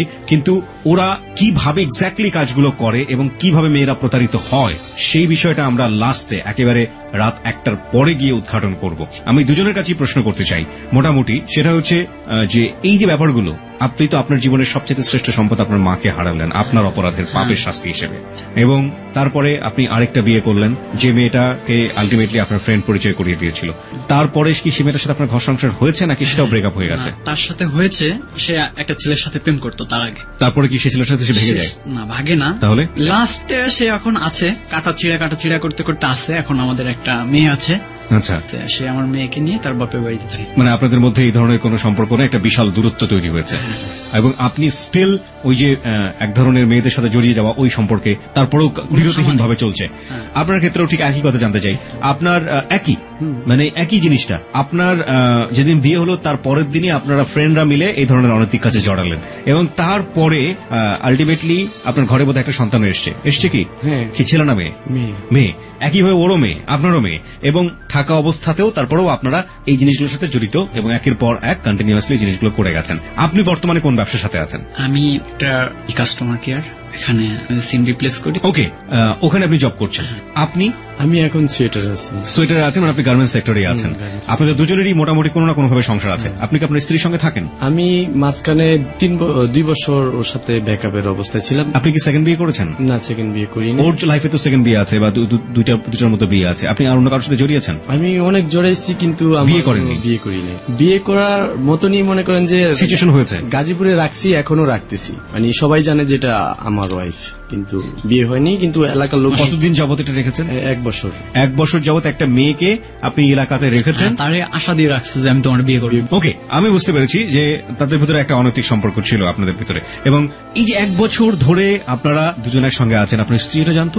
না, এটা জানা আজকের অনুষ্ঠানের মাধ্যমে জানবে হয়তোবা। আর হয়তোবা আরেকটা জানে। হলো যে আমার ওয়াইফের মেইন, আমি ওরে পাওয়ার পরে চাইছিলাম ভালো হয়ে যেতে, ও তারপর ওর যেই অন্যায়টা আমি চাইছিলাম যে এখানে আপনার সামনে নিয়ে আসবো, ওরে আমি 100 বার বলছি, ওর পায়ে ধরে পর্যন্ত আমি কাঁদছি যে আসলে দেখো আপনি, আমার তো এখন অ্যাবিলিটি অনেক খারাপ, কিন্তু তুমি এই মুহূর্তে বাচ্চাটা নিও না। ওর মার কারণে ও বাচ্চাটা নিছে, সেকেন্ডে আরেকটা বাচ্চা নিছে, এই জন্য আমি আরো বেশি একটা মুভমেন্ট। আপনি যদি অ্যাওয়ার্ড থাকেন, আপনি যদি সচেতন থাকেন, আপনার স্ত্রী কিভাবে বাচ্চা নেবে? আমি তো বুঝে উঠতে পারি না। The lot of technology is here in the world right now. না, আমি ড্রিঙ্কস করতাম, ড্রিঙ্কস করার পরে আপনি শারীরিক সম্পর্কে হ্যাঁ, যেতেন। আমি ওইভাবে ইয়ে ছিল না। It's your fault. হ্যাঁ, কিন্তু আমি ওরে বলতাম যে আপনি এই কাজটা কইরো না, এই কাজটা কইরো না। এখন ওর নাম কি ছিল? আপি? না, ওর নাম ছিল নাজমা। তো ওকে আপনি আপি কেন বলছেন? মানে আদর করে ডাকতাম আর কি। আদর করে আপি ডাকতেন? ওকে, ফাইন। নতুন একটা শব্দ পেলাম আমরা, আদর করে আপি ডাকা যায়। অনেক কিছু ডাকে, অনেকে আদর করে আপি। আপি তো আপুদেরকে ডাকে, আমি যতদূর জানি। আমিও মানে আদর করে আপি ডাকতেন, এটাই আর কি। ওকে। হাসপাতাল সেকেন্ড ওয়াইফের সাথে হতে পারে, আপনি কি এটা কখনো বুঝেছেন? না, সেকেন্ডটা এইভাবে চাইছি যে অনেক টাকা পয়সার একটা মেয়ের নাম্বার দিই। মনে করেন প্রথমে আমার কাছে আসে একটা মেয়ে, কিভাবে আপনার কাছে সরাসরি চলে আসবে? মানে আমার কাছে না হোক, একটা আমার ফ্রেন্ড অথবা যে কেউ কাছে আসে, আসার পরে হয়তো বা রিচার্জ করে, যেভাবে হোক নাম্বারটা তার আসে। ফ্লেক্সিবিলিটির দোকানে? হ্যাঁ, আসার পরে সে আমাকে নাম্বারটা দেয়, SMS করে পাঠায় দেয় যে এই কনফিগারেশন, এই বিষয়। তা আমি তখন তাকে ফোন দিয়ে বলি যে হ্যালো আপু, কেমন আছো? তখন বলে যে কে বলছিলেন ভাইয়া, আপনাকে তো চিনলাম না। বললাম যে ভাইয়া চিনেন না তো চিনবেন, সমস্যা কি, পরিচিত হন। পরে বলে কি করেন ভাই আপনি? এই একটা জব করি। কোথায়? এই যে আশেপাশে আছি, ছোটখাটো একটা জব করি। নাম কি আপনার? নামটা সত্য কথাই বলি। তো বলার পরে সে বলে যে আচ্ছা আপনার নামটা সুন্দর। তার নামটা জিগাই, সে বলার পরে হ্যাঁ আপু তোমার নামটা তো খুব সুন্দর। প্রিলিমিনারি কথাবার্তা বলেন, একটা রিল্যাক্স জায়গাতে যান। তারপরে আমি বলি যে আচ্ছা ঠিক আছে, তো তোমার আম্মুর নাম্বারটা দাও। তো আম্মুর নাম্বার দিয়ে কি করবা? কয়েকদিন কথা বলার পরে, প্রথম দেখা করার পরে বলি যে তোমার আমার খুব ভালো লাগছে। ও আমাকে বিয়ে করার কথা কি বলবে, আমি ওকে বিয়ে করার কথা বলি। ডিরেক্টলি বিয়ে করার কথা বলি? হ্যাঁ, বলি যে তোমাকে আমার খুব ভালো লাগে, আমি তোমাকে বিয়ে করবো। তখন সে বলে না না না না, এখন না, অনেক পরে। বিয়ে করলে সমস্যা কি? আমি তার শুধু একটা চাপ দিয়ে রাখি যে আমি তোমার বিয়ে করবো। আর সে বলে না না না না। আমার কাছে পুরোপুরি অবিশ্বাস্য মনে হচ্ছে ব্যাপারটা। কেননা একটা অপরিচিত মেয়ে কিভাবে একটা ছেলের কাছে এতটা সহজলভ্য হতে পারে?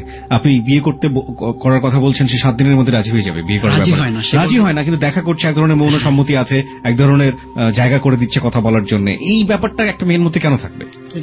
কেন থাকবে আমরা জানি না। তবে আপনাদের এরকম অপারেশন কতগুলো মেয়ের সাথে হয়েছে এরকম? এইরকম তো প্রায়, আমি যেই কাজ করছি এই পর্যন্ত প্রায় এখনকারটা নিয়ে, এই যে রানিং, এটা নিয়ে প্রায় 36 জনের মতো। 36 জনের সাথে এই ধরনের প্রতারণা করেছেন আপনি? আমার 40-45টা মেয়ের সাথে। এই মেয়েদের ক্লাসটা আমি জানতে চাই, লাইক এরা কি ধরনের ইকোনমিক স্ট্রাকচারটা? যারা আছে সবই কলেজ লেভেলে। আমার একটাই আর কিছু স্কুলের, আর একটাই খালি কলেজের, যেটা বাকি সব স্কুলের। কোন ক্লাসে পড়ে? 8-9? হ্যাঁ, এইরকমই। আর বাকিগুলা গার্মেন্টসের। বাকিগুলা গার্মেন্টসের? স্কুলের খুব কমই, কিন্তু গার্মেন্টসের মেয়েরাই বেশি। আর কলেজের একটাই, যে মোবাইলে, যেটা আচ্ছা, যেটা আপনার স্ত্রীর চাস্তো ভাই দিছে, আমার ওয়াইফের চাস্তো ভাই যে নাম্বারটা। এবং এগুলো আপনাদের মধ্যে একটা নেটওয়ার্ক আছে, কেউ না কেউ আপনাকে নাম্বারটা দিচ্ছে? হ্যাঁ, আমার ওয়াইফের, অথবা আমরা নিজেরাও কানেক্ট করি। মানে কেমন? নিজেরা কিভাবে কানেক্ট করেন? এই যখন আমরা যাই, আমি আমার একটা সাধারণ আমার কথাই বলি, আমি যখন বেরোই, যাই মানে গাজীপুরে যখন যাই, যাওয়ার পথে গাড়িতে যখন বসার পরে অনেক মেয়েরাই যায়, এখানে ওখানে অনেক জায়গায় যায়। তো পাশে যদি কোনো মেয়ে বসে, তার সাথে প্রথম পরিচিত হওয়ার পরে সে অবশ্যই বলে যে ভাই আপনার নাম্বারটা দেন, অথবা কোথায় থাকেন, এ ধরনের কিছু বলার পরে আমি, সে যদি নাও দেয় তো আমি তার কাছে চাই যে বলি আপু, পরিচিত কিভাবে পরিচিত হন? বলি যে আপু কোথায় যাবেন, কি করেন, মানে বলে যে এখানে বাড়ি, এই করি, এখানে থাকি। তো পরে বলে যে আচ্ছা আপনি কোথায় থাকেন ভাই? বলি যে এই পাশেই থাকি ভাই। তো বলে কি করেন ভাই? অদ্ভুত বিষয় হচ্ছে যে ফেস একটা অনেক বড় একটা ব্যাপার, প্রিয় শ্রোতা। দেখবেন যে একটা মানুষের ফেসের মধ্যে যে ধরনের ভাব থাকে, সেই ভাবটা দিয়ে একজন মানুষের কাছে যাওয়া, জায়গা করে নেয়া, এবং একই সাথে জায়গা না করে নেয়া, ঠিক উল্টোটা যদি বলি, তাহলে ওই ফেসের ভাবটা অনেক বড় একটা ভূমিকা রাখে এই জায়গাগুলো। ঘটনাগুলোর ক্ষেত্রে।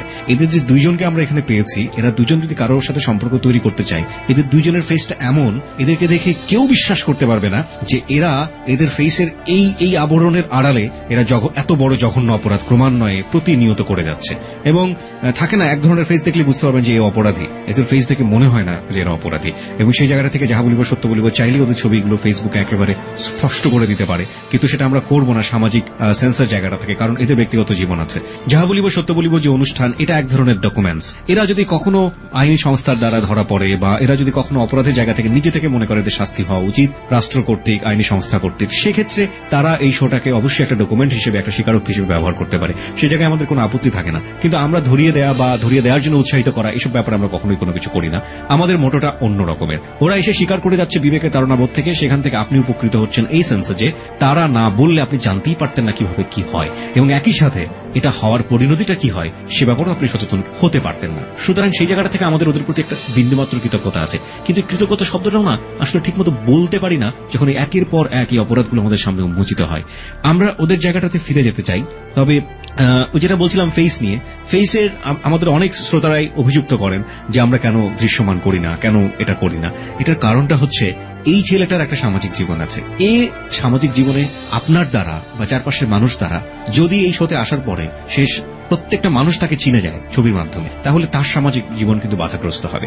সেই জায়গাটা থেকে যাহা বলিব সত্য বলিব যে ছবিগুলো বা যে গেস্টের ছবিগুলো প্রকাশ করলে কোনো ক্ষতি নেই, সেই ছবিগুলো ছাড়া বা সেই গেস্টের ছবিগুলো ছাড়া অন্য কোনো ধরনের গেস্টের ছবি ফেসবুকে একেবারে দৃশ্যমান চেনা যায় এভাবে প্রকাশ করে না। এটা আমাদের বিবেকবোধের জায়গা থেকে, দায়িত্ববোধের জায়গা থেকে আমরা করে থাকি। হ্যাঁ, যেটা বলছিলেন যে এতগুলো মেয়ের সাথে আপনারা এটা করেছেন এবং এভাবে ফাঁদটা ফেলেন, তারপর এভাবে করার পরে সে নাম্বারটা দেওয়ার পরে আমি বাসায় যাই অথবা আমার পজিশনে যাই, যখন যাওয়ার পরে আমি তাকে ফ্রি হয়ে ফোন দিই, আপু কোথায় তুমি, কি করতেছো, লাঞ্চ করছো? তো বলে যে হ্যাঁ ভাইয়া লাঞ্চ করছি, তুমি করছো? হ্যাঁ। এভাবে কিছুদিন, এক সপ্তাহ মতো কথা হয়। আপু আপু হ্যাঁ আপু। পরে এক সপ্তাহের মতো কথা বললে সে হয়তো আর থাকতে পারে না। অ্যাকচুয়ালি আমি দেখছি অনেক যে সব মেয়ের সাথে কথা বলছি এক সপ্তাহের ভিতরেই তারা আমার প্রপোজ করে, আর যারা এক সপ্তাহের ভিতরে না করে তাদের সাথে আমি আর কথা বলি না। আমি লাস্টে ওই 7 দিনের পরে আমি তারে বলি যে আমি তোমার ভালোবাসি, তুমি কি আমাকে ভালোবাসো? যদি ভালোবাসো তো একটা মিস দিও, আমি ফোন এখন কেটে দিচ্ছি, ঠিক আছে? সে যদি আসলো, না আসলে আর ওর পিছনে আমরা সময় নষ্ট করি না, অন্য আর একটার পিছনে চলে যাই। এরকম একটা হয়ে যায়, পরে আমরা ন্যাশনালে ও নিয়ে যায়। কিভাবে নেন? ঠিক আছে, আমি ওকে বলি যে চলো আজকে আমরা ঘুরতে যাবো। কোথায় যাবা জান? আমি ওর পিছিয়ে পিছিয়ে তোমাকে নিয়ে আজকে জাতীয় উদ্যানে যাবো। জাতীয় উদ্যানে? হ্যাঁ, খুব সুন্দর জায়গা, ঘোরা যাবে, অনেক নিরিবিলি জায়গা আছে, অনেক কথা বলা যাবে, চলো। আমার তো অনেক মনের কথা বাকি, এগুলো বলবো এখানে। এবং এই সময়টাতে এমন কোন কথা আপনি তাকে ফোনে বলেন না যেটা শুনে আপনার চরিত্র সম্পর্কে তার একটা নেগেটিভ ধারণা আসতে পারে? ওই ধরনের কিছু বলি না। ওকে। তো যেটা শুনলে সে আমার প্রতি আকৃষ্ট হবে এই ধরনের কথাবার্তাই বেশি বলি। তো তারপরে সে আমার সঙ্গে যায়, যাওয়ার পরে নিয়ে যায় ওখানে, নেওয়ার পরে ও আমার পিছনে থাকে। মেয়ে তো আর ওরে চেনে না, ও ফলো করে আমার। আমরা যাই ওখানে, যাওয়ার পরে ওইখানে অনেক বড় একটা জঙ্গল, ওখানে যাওয়ার পরে ও এক পর্যায়ে আমরা এই সেই করতে করতে এমনি ফিজিক্যাল রিলেশনের পর্যায়ে পৌঁছে যাই। তখন ও আমার কাছেই চায়, বলে যে ওইটা বোঝাতে, মুখ দিয়ে প্রকাশ না করতে পারলেও ওইটা বোঝায় আমার যে আমার এখন এটা লাগবে। তো তখন ওইখানে তো আর কেউ থাকে না, তখন আমরা ওই পর্যায়ে চলে যাই। যাওয়ার পরে কাজ শেষ হওয়ার মাঝ দিয়ে ও চলে আসে, এসে বলে যে এই তোমরা কি করতেছো? দাও সোহান, হ্যাঁ তোমরা এখানে কি করতেছো? পরে এখন ও বলে যে একটা আছে, সেটা হলো আমার সাথে ফিজিক্যাল রিলেশন করতে হবে, না হলে তোমার দুজনের করবো। আন্তাজি মোবাইল যে আমার কাছে ডকুমেন্ট আছে আমি দিয়ে দিই। ওরা তো কিছুই না, ঠিক আছে? আমি তো কিছুই করি না। ও ভাই এগুলা করবেন না, ওরে বলতেছে যে এই সেই বলে যে এরকম কমান্ড করে যে আমি সব আড়াল থেকে সব ভিডিও করছি, এটা এখন নেটে ছাড়বো। তখন আমিও যাই বলি যে ভাই না ভাই এই ধরনের কাজ বাজ করেন না, আপনি যা চান ও দেবে।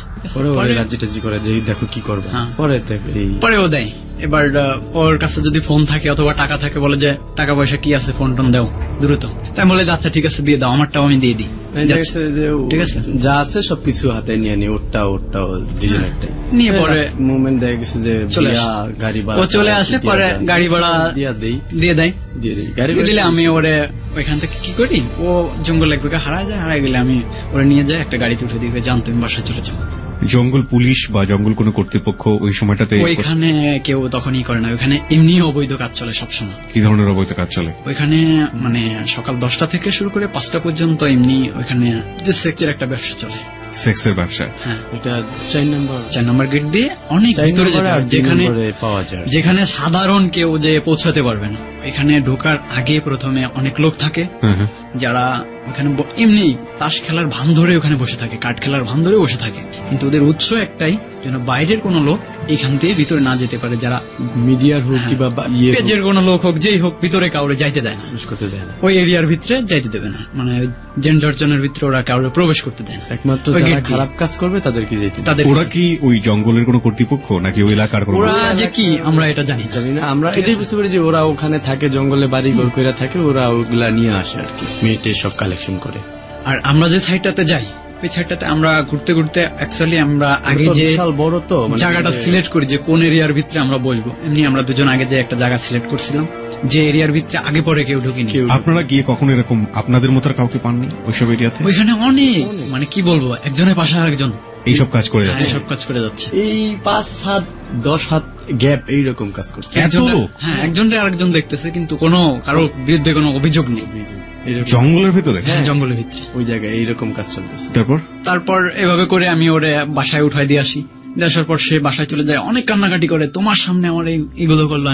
আমি তখন বলি যে আমি কি করবো বল, আমার কি করা ছিল তখন, ওরা যদি আমাদের দুজনে মেরে ফেলাতো। ওরা মানে কি আপনার সাথে থাকে সোহান? যাই হোক, ওদের তো অনেক লোক আছে, আমি ওরা এটা যে ওদের তো গ্রুপে অনেক লোক আছে, ও তো একা ধরছে, আরো লোকজন যদি নিয়ে এসে আমাদের মেরে ফেলা, আরো তো তোমার তাহলে তো আমাদের জীবনটাই হারাতাম। যাক হয়েছে তুমি এই নিয়ে টেনশন করো না, ওটা কোনো বিষয় না, বিয়ে তো তোমার আমিই করবো।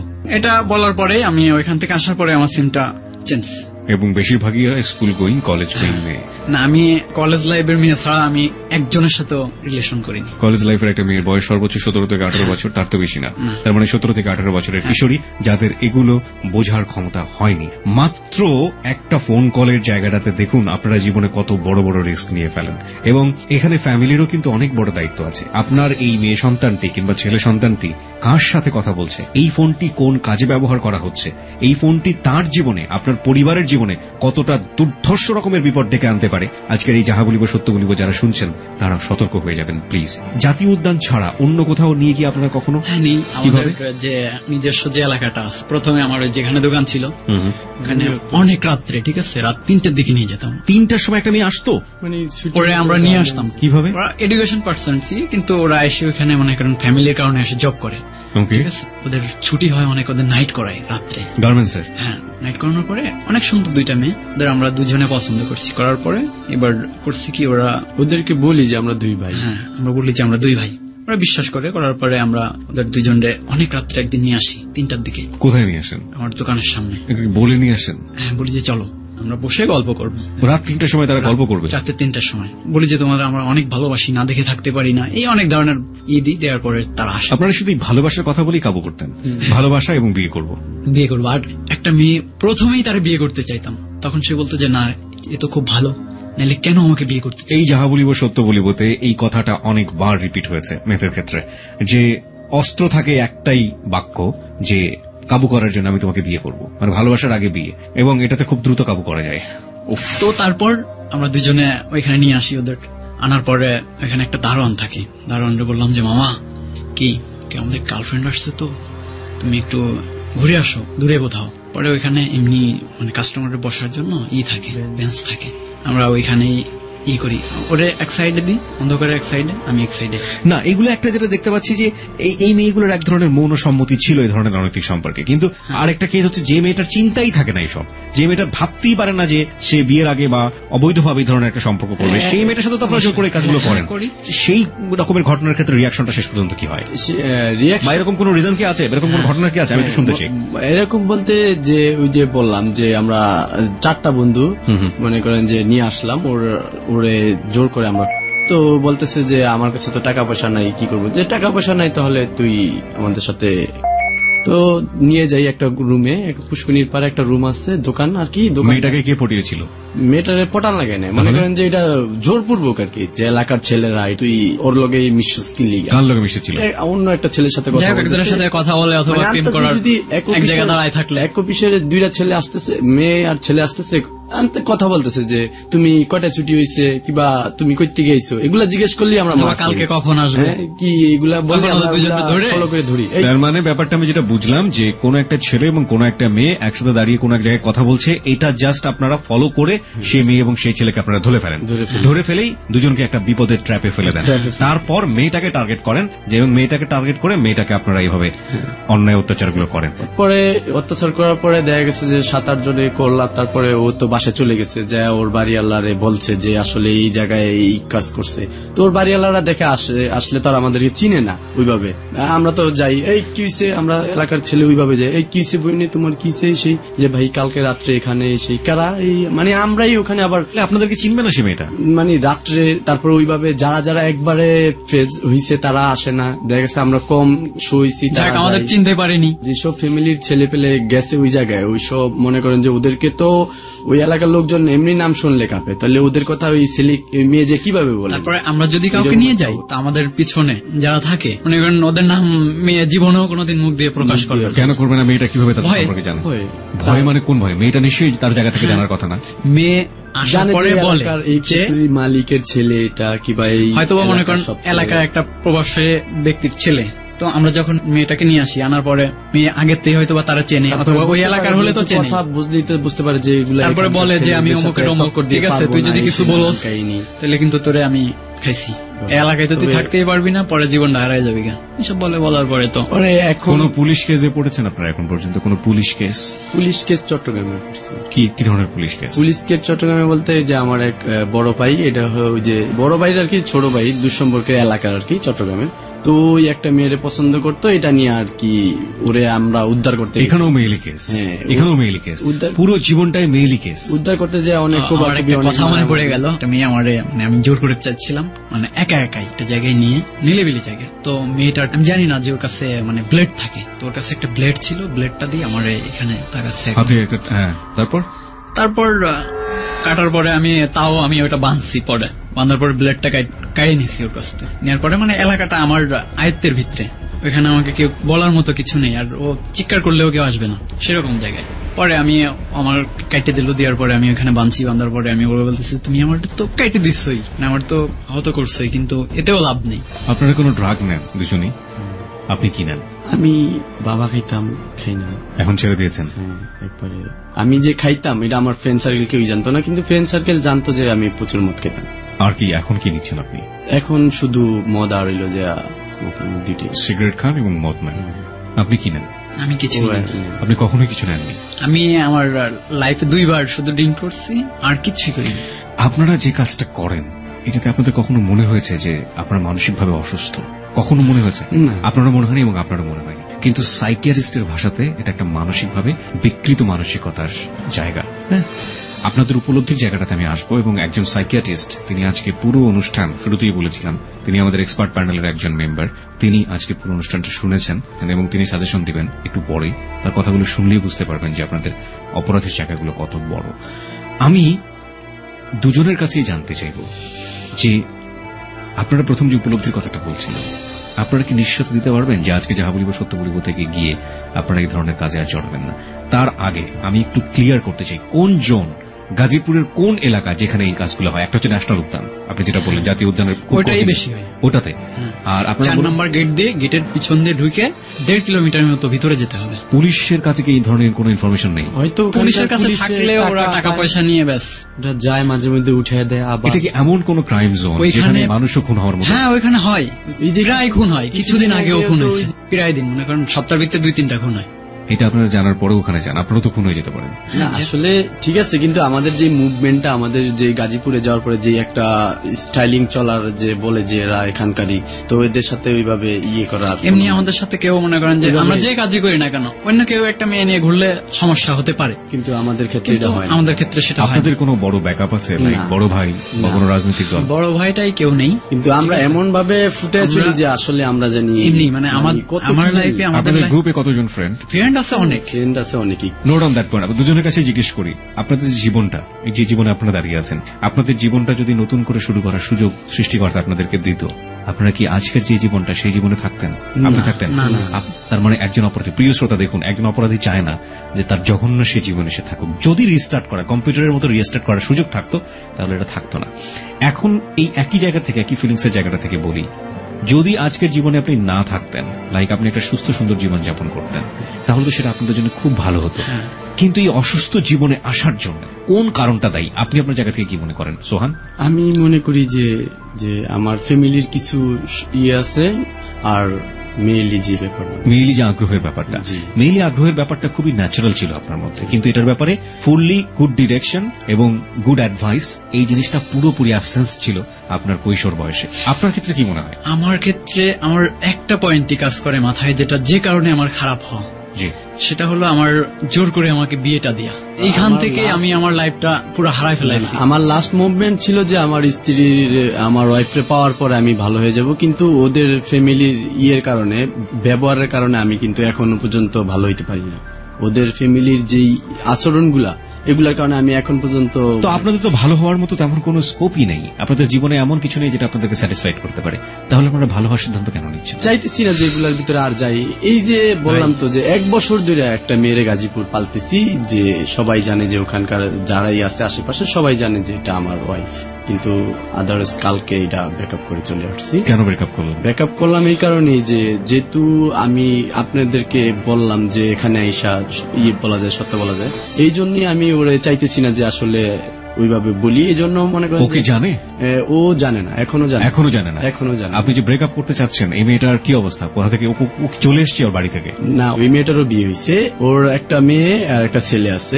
ওর স্বামী নাকি ভালো না, ওর স্বামী খুব মাইটবিট করে, এই জন্য পরে ও আমার সাথে রিলেশন করে। ও কি কোনো জব করে? হ্যাঁ, ও আমার যেখানে কাজ করি ও ওখানে কাজ করে। তাহলে ওই মেয়েটার সাথে আপনি ব্রেকআপ করলে আপনার অফিসে কোনো সমস্যা হবে না? না, ওখানে সমস্যা হবে না, কারণ ও জানে যে আমি ওখানকার খুব ভালো একটা প্রভাব। আর ওরে আমার বাড়িতে নিয়ে গেছিলাম যখন আমার বাড়ির কাজ চলতেছিল, তো ওইটা দিকেই পাগল হয়ে গেছে যে আসলে এইরকম পরিবার একটা ছেলে বিয়ে করে নেয়, এইরকম একটা ছেলেরে পাবো, এইভাবেই মানে ও আমার সাথে জড়ায় রয়েছে। একটা মেয়ের ক্ষেত্রে যতটুকু বুঝলাম ওদের কথা শুনে, সেটা হচ্ছে তাদের প্রত্যেকের ভেতরেই অদ্ভুত সুন্দর একটা স্বপ্ন থাকে। সেই স্বপ্নটা সংসারের স্বপ্ন, সেই স্বপ্নটা সুন্দর একটা ছেলে পাওয়ার স্বপ্ন, সেই স্বপ্নটা তার কাছে কেউ অদ্ভুত রোম্যান্টিসিজম নিয়ে আসলে সেই রোম্যান্টিসিজমের কাছে দুর্বল হয়ে যাওয়ার স্বপ্ন।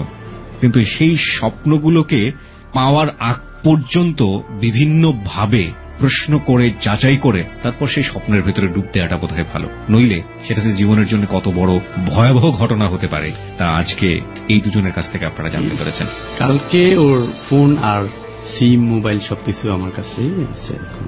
যে মোবাইল বাসায়, কিন্তু সিম মেমোরি আমার কাছে। আপনারা প্রথমে যখন অনুষ্ঠানটা শুরু করেন তখন আপনারা বলছিলেন যে আপনারা কনফিউজ করতে চান, আপনারা ক্ষমা চেতে চান। কতজন মানুষের কাছে আপনারা ক্ষমা চাবেন? মানে আমার এত প্রায় 60-70টা দুজনের মিলিয়ে। আমি অনেকের কাছে ক্ষমা চাইতে চাই, কিন্তু আমার যে নাম্বারগুলো, ঠিক আছে, মানে যে বললাম না যে একটা ক্রাইম এর সাথে যে আমরা জড়িত আছি, ফোনের যে ফোন ওরা চুরি করে, ওটা আমরা বিক্রি করি, মানে অলরেডি তার সাথে আমার 4-5 দিন আগে আমি বলছি এই ধরনের আর কিছু করবো না, আমরা সেটটার ছেল করবো না ভাই, নিয়ে এগুলো আমরা আপনার কাছ থেকে কিনবো না, আপনি এগুলো বাইরে অথবা আপনিও ভালো হয়ে যান, নাইলে আপনি মানে যারা এটা করে তাদেরকে দেখে ভাই আপনি বুঝতেই পারবেন না যে এই লোকের ধারা এই কাজ হয়েছে, এই চুরিগুলো। হ্যাঁ, এই যে আপনি যে সেটটা চালাইতেছেন, এইরকম সেট এভেলেবেল আমাদের কাছে আসে। কত করে বিক্রি করেন এগুলো? এগুলো 3000-3200। এই সেটগুলো? এগুলো তো বাজারে অনেক প্রাইস। আমি একটা উইন্ডোজ মোবাইল স্যামসাং এর একদম নিউ, আমি সেটা বিক্রি করছি 4500 টাকা, সেটা মার্কেট প্রাইস আছে 70,000 টাকার উপরে। তবে কিভাবে, আরেকটা কথা যে গাজীপুর এমন কিছু লোক পাওয়া যায় যেটা আপনি শুনলে এখন কি বলবো, আপনি মনে হয় যে আমারে মারবেন। গাজীপুর এমন কিছু কাজী পাওয়া যায়, এমন কিছু লোক পাওয়া যায়, মনে করেন যে যেটা যে এরকম একটা পেপার দেখতেছেন অরিজিনাল, মনে করবেন যেটা আসলে যারা ওইরকম বিয়ের যে এটা যে ওইরকম, মানে ওনাদের সাথে 4টা বিয়ে পড়াইছি ওইরকম।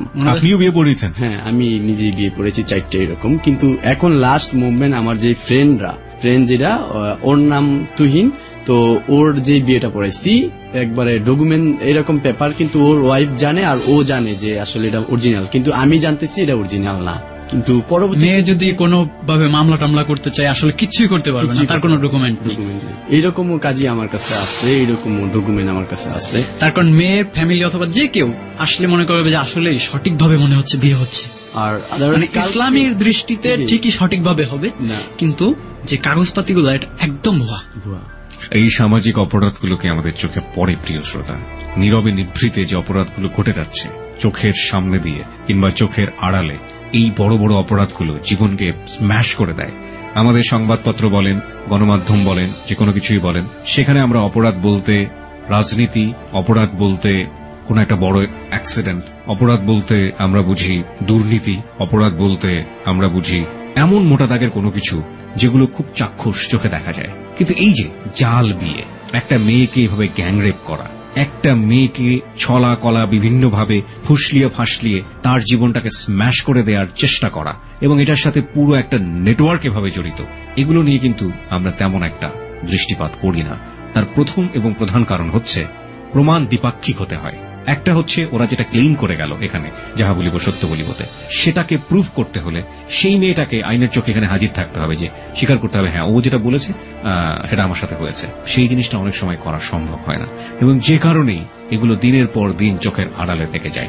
যাহা বলিব সত্য বলিব সচেতনভাবেই চেষ্টা করেছে আজকের এই হ্যাপাজার্ড, আমি বলবো যে একেবারে অগোছালো একটা অপ্রিয় সত্য আপনাদের সামনে তুলে ধরবার জন্য। আপনারা মোটামুটি ধারাবাহিকভাবে না হলেও মোটামুটি একটা এসেন্স পেয়েছেন যে এরা দুজন কি কাজ করে এবং সেটার পরিণতিদের জীবনে কি হয়ে এসেছে।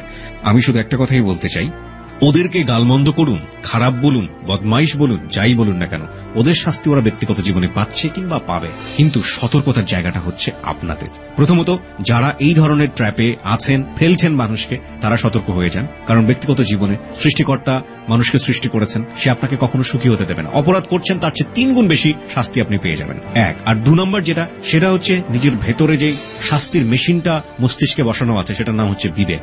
একবার যদি জাগে, একটা বার রাতের ঘুম হারাম, খাওয়া হারাম, দৈনন্দিন জীবন হারাম, সবকিছু হারাম হয়ে যাবে। এবং তার চেয়েও বড় কথা হচ্ছে আপনার সন্তানের কথা একবার চিন্তা করে দেখুন। আপনি যে অপরাধটা করবেন, আপনার মেয়েও ঠিক একইভাবে অপরাধের শিকার হতে পারে।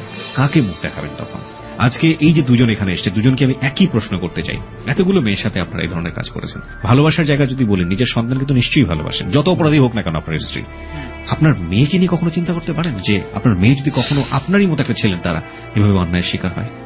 অ্যাকচুয়ালি তখন কি বলবো, আর আপনার মনে হয় না যে এর চেয়ে বড় পরাজয় আর কি হতে পারে সন্তানের কাছে?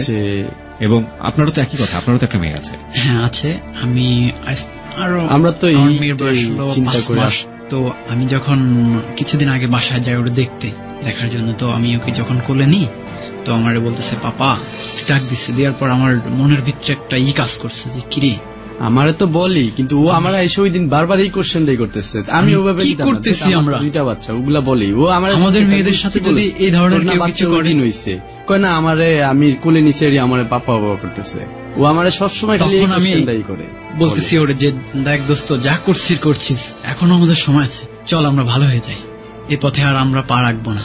আর তখনই আমরা একটা স্টিল সিদ্ধান্ত নিই, আমি অন্তত আমরা দুজনে একসাথেই সিদ্ধান্তটা নিই। আমি মনে মনে ভাবি যে আজকের পর থেকে আর আমরা কোনো এই ধরনের খারাপ কাজের সাথে জড়িত হব না। আপনারা যদি সত্যি সত্যি ভালো হয়ে যান, তাহলে আমার যাহা বলিব সত্য বলিব জায়গাটা থেকে আপনাদের প্রতি একটা সাজেশন থাকবে। সেই সাজেশনটা 2টো সাজেশন। একটা হচ্ছে আইনি সংস্থা যদি কখনো আপনাদেরকে ধরে চাক্ষুষ প্রমাণ সহ, সেই শাস্তি আপনারা মাথা পেতে নেবেন কিনা? হ্যাঁ অবশ্যই, আপনারা দুজনেই মাথা পেতে নেবেন, যেহেতু অপরাধ করছি অবশ্যই, এবং সেটা মেনেই আপনারা যাহা বলিব সত্য বলিব এসেছেন। একটা সমাধান হয়ে গেল। 2 নম্বরটা হচ্ছে, যতদিন পর্যন্ত আপনারা আইনি সংস্থার হাতে ধরা পড়ছেন বা শেষ দিন পর্যন্ত, জীবনের মৃত্যুর শেষ দিন পর্যন্ত যদি ধরা না পড়েন, তাহলে যাহা বলিব সত্য বলিব লাখ লাখ শ্রোতাদের পক্ষ থেকে আপনাদের জন্য একটা রিকোয়েস্ট থাকবে। কম্পিউটারের ভাইরাস যারা তৈরি করে তারা জানে কিভাবে অ্যান্টিভাইরাস তৈরি করতে হবে। আপনারা যেহেতু এই অপরাধের সাথে জড়িত আছেন, সুতরাং আপনারা জানেন এই অপরাধগুলো কিভাবে সংগঠিত হয়। আপনারা 70-80টা মেয়ের সাথে এভাবে করেছেন, আপনারা যদি তার 3 গুণ মেয়েকে এই পথ থেকে সেভ করতে পারেন, হ্যাঁ, কারণ আমরা জানি যে আজকে সোহান এবং রোহান এখানে এসে জীবনের অপ্রিয় সত্যগুলোতে স্বীকার করেছে এই কথাগুলো। এই সমাজে অসংখ্য সোহান এবং রোহান আছে যারা এটা শোনার পরও সতর্ক হবে না এবং তারা একই কাজগুলো কন্টিনিউ করে থাকবে। আপনারা যদি বাকি জীবনটায় এই ওয়াদাটা করতে পারেন যে আর কোনো সোহান এবং রোহানকে, যেটা আপনাদের চোখের সামনে ঘটে যাবে বা আপনারা বুঝতে পারবেন যে ঘটনাগুলো ঘটছে, সেখানে অন্তত একটা নিরপরাধ মেয়েকে সেখান থেকে সেভ করবেন, এই ওয়াদাটাকে আপনারা করতে পারবেন? হ্যাঁ পারবো, হ্যাঁ অবশ্যই। আমি স্টপ করার জন্য চেষ্টা করব আপ্রান্ত। আপ্যায়ন চেষ্টা করব। আর প্লাস হলো যে যারা এগুলা করতেছে তাদেরকে বলতেছি যে আসলে এই কাজটা করবেন তোমরা না, এটা করো না। আমরা খুবই খুবই খারাপ অবস্থায় আছি। আমরা একসময় খুব ভালো আমরা ছিলাম। অলরেডি আমরা সবাই বলি যে ভাই তোমরা এগুলো করো না, আমরা করে খুব খারাপ অবস্থায় আছি। আমাদের জীবনের কাহিনীটাও তাদের বলি যে এগুলো তোমরা করে না। আমরা এমন একটা এই পর্যায়ে আছি এগুলো করে। একবেলা খাইতে পারি, একবেলা খাইতে পারি না, বউ বাচ্চারও ঠিক মতন সময় দিতে পারি না। আপনারা কি কারো কাছে ক্ষমা চাইতে চান? হ্যাঁ, আপনাদের এরকম অপরাধ করেছেন জানে না এখন পর্যন্ত, তার সঙ্গে সরাসরি কথা বলতে চান আমাদের অনুষ্ঠানে? জি জি। ওকে প্রিয় শ্রোতা, এই পার্টি হচ্ছে ক্ষমা চাওয়ার পর্ব এবং সোহান ও রোহান কার কাছে ক্ষমা চায় সেটা আমরা দেখব এই মুহূর্তে। আর ক্ষমা চাওয়ার ব্যাপারটি পুরো অনুষ্ঠানেই পরিকল্পিত ছিল। ফোনে কানেক্ট করার কাজটি করেছে আরজে সুমন। কে কানেকশনে আছে, কি ব্যাপার, আমরা আসলে বিহাইন্ড থেকে একটু শুনতে চাই। তার কোনো একটা কথোপকথনের মাঝখানে হয়তোবা আমি প্রবেশ করব। প্রিয় শ্রোতা, আমরা এই মুহূর্তে একজনের সাথে ফোনে কথা বলার চেষ্টা করছি। চলুন দেখা যাক কি ঘটে।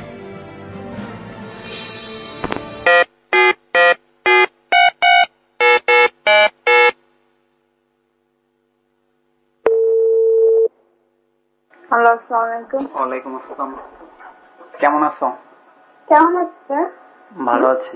কাজটা করি না, বাড়িতেই আছি। তাই? আমি তো তোমার সাথে অনেক অন্যায় করছি, বুঝছো? তুমি আমাকে ক্ষমা করে দাও জান। তাই দাড়ি পাল্লা নিয়ে বসছে, তোমার আমি শুইতেও পারিনি, ধরতেও পারিনি, তাহলে যে আমার একটা ওয়াইফ থাকার পরেও আমি তোমার সাথে কথা বলি। ও এখন থেকে আর বলবো না তো? না। হঠাৎ করে এরকম চাইতে ভয় পাইছো? হ্যালো, আপনি কি সুমি বলছেন? হ্যালো, আমি এবিসি রেডিওর আরজি কি প্রিয়া, আমি যাহা বলিব সত্য বলিব অনুষ্ঠান থেকে বলছি। আপনি যে ছেলেটার সাথে এতক্ষণ ধরে কথা বলছিলেন, সে আমাদের এই অনুষ্ঠানে এসে তার জীবনের অপ্রিয় সত্য, তার জীবনের যে অনেকগুলো ভুল এবং অনেকগুলো মেয়ের সাথে সে প্রতারণা করেছে সেগুলো সে স্বীকার করেছে এবং আপনিও তার এক ধরনের শিকার। সে আপনার ব্যাপারেও সে এখানে বলেছে। আমরা আসলে টেস্ট করছিলাম যে সে মেয়েদের সাথে কিভাবে কথা বলে, তো সে আপনার সঙ্গে ভাবে কথা বললো এবং আপনার সম্পর্কে সে আমাদেরকে তথ্য দিয়েছে যে আপনি সবকিছু জানেন, জানার পরেও আপনি তাকে লাভ করেন এবং আপনি তাকে বিয়ে করতে চান। এটা কি সত্যি? জানি না। আপনি কি জানেন যে ছেলেটার সঙ্গে আপনি কথা বলছেন সেই ছেলেটা কত মেয়ের জীবন নষ্ট করেছে? আপনাকে সে বহুবার বলেছে, আপনি বিশ্বাস করেছেন? কি বলছো? আপনাকে বহুবার সে বলেছে যে তার একটা স্ত্রী আছে, সেই স্ত্রী থাকার পরেও সে আরেকটা মেয়েকে বিয়ে করেছে এবং সেকেন্ড যে মেয়েটাকে সে বিয়ে করার জন্য প্রিপারেশন নিচ্ছিল সেই ঘটনা তার বাড়িতে জানাজানি হয়ে যাওয়ার পরে তার মা সুইসাইড করে। এই ঘটনাগুলো কি আপনাকে কখনো বলেছে? না। আপনি আজকে জানলেন এবং ও আমার ডান পাশে বসে আছে এবং এগুলো জানার পরে আপনার সিদ্ধান্ত কি হবে? আপনি কি তার সাথে কথা বলতে চান? বলতেছি যে যা করে তার কর্মফল কি ও কিছু করলে সেটা তো আমি ভোগ করবো না। না, যে যা করবে ও যদি কিছু করে তাহলে ওরই ভোগ করতে হবে, তাহলে কি? হ্যাঁ, তো তাহলে আপনি যদি ওকে এরপরও বিয়ে করেন, আপনার কি মনে হয় না যে ওর বিবাহিত স্ত্রী হিসেবে ওর অপরাধ হিসেবে আপনাকেও অনেক বড় ধরনের অপরাধ কিংবা শাস্তি ভোগ করতে হতে পারে? ভালোবাসা কিন্তু অনেক প্রকার হয়, শুধু যে কাছে পাওয়ার জন্যই মানে ভালোবাসে সেটা কিন্তু না। ও তো আমার সঙ্গে খারাপ বিহেভ করেনি না, তো হয়তো বল লাইফে অনেক ও অন্য কারোর সাথে অনেক খারাপ ব্যবহার করছে, তো আমার সাথে তো কিছু করেনি। তাহলে ওকে ফাইন, আপনার কাছ থেকে আমরা পেয়ে গেছি। আপনি ওর সাথে কথা বলতে চান? বলতে হ্যাঁও বলতে পারবো না, নাও বলতে পারবো না। ওকে, আপনাকে ফোন করেছিলাম, আসলে আমাদের একটা প্রুফের দরকার ছিল, সেটা আমরা পেয়ে গিয়েছি। আপনাকে অনেক ধন্যবাদ আপনার সাথে কথা বলার জন্য, অনেক ধন্যবাদ। আপনাকেও। আমরা যেটা দেখলাম সেটাতে আসলে মন্তব্য যেটা করতে হবে যে কিছু কিছু মেয়ে সচেতন নন, তারা কিছু কিছু ব্যাপার থাকে যে জেনে শুনে আগুনে ঝাঁপ দেওয়ার মতো। আমার কাছে ফোন কলটা মনে হয়েছে যে এরকমই ব্যাপার, যে হলে হবে তো ব্যাপারটা কি, এরকম একটা ব্যাপার। যাই হোক, এই সব বেহায়াপনা জীবনে অনেক সময় অনেক বড় ধরনের বিপদ ডেকে আনতে পারে, সেটা থেকে আমার মনে হয় অনেকেই সতর্ক থাকা উচিত। কথা বলতে না বলতে আরো একজন ফোনে কানেক্ট হয়ে গিয়েছেন, আমরা জানি না এই পর্যায়ে কি ঘটতে যাচ্ছে, চলুন যাওয়া যাক। হ্যালো। হ্যাঁ, কোথায়? আসলে আমি তোমার কাছে ফোন করছি মাপ চাওয়ার জন্য। ফোন দিবা না, ঠিক আছে? আচ্ছা। ওকে প্রিয় শ্রোতা, এই ফোনটি কানেক্ট করা সম্ভব নয় এবং আপনারা বুঝতেই পারছেন যে মেয়েটি ফোনটির সঙ্গে সঙ্গে রেখে দিয়েছে, কারণ তার পুরনো অতীত, যে অতীত তাকে অনেক বেশি হয়তো কষ্ট দেয়, সেই অতীতটি মনে পড়ে গিয়েছে। আমরা পুরো অনুষ্ঠান জুড়ে আর চেষ্টা করেও তাকে কানেক্ট করতে পারবো না, বিকজ আমাদের অনুষ্ঠানের সময় একেবারে শেষের দিকে আমরা চলে এসেছি। আমরা শুধু আপনাদেরকে স্যাম্পল দেখানোর চেষ্টা করেছি। ক্ষমা চাইলেই কি আসলে ক্ষমা পাওয়া যায়? ক্ষমা ব্যাপারটি আসলে অতটা সহজ নয়। তাদের জীবনে যেমনটা হয়েছে সেরকম ঘটনা আপনার জীবনে ঘটে এরকম ক্ষমার দ্বারে এসে নিজেকে আপনি যদি দেখেন, সেটার পরিণতি শেষ পর্যন্ত কি হতে পারে সেটাও আপনারা দেখলেন। অভিশাপ থেকে আসলে মুক্ত হওয়া যায় না।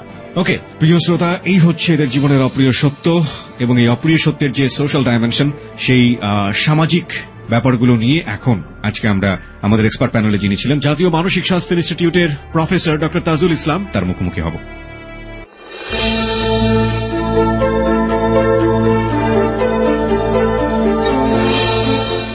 তো ডক্টর তাজুল ইসলাম, আপনি কি মনে করেন কোন কোন জিনিসগুলো আপনার মনে হয়েছে যে নক করার মতো?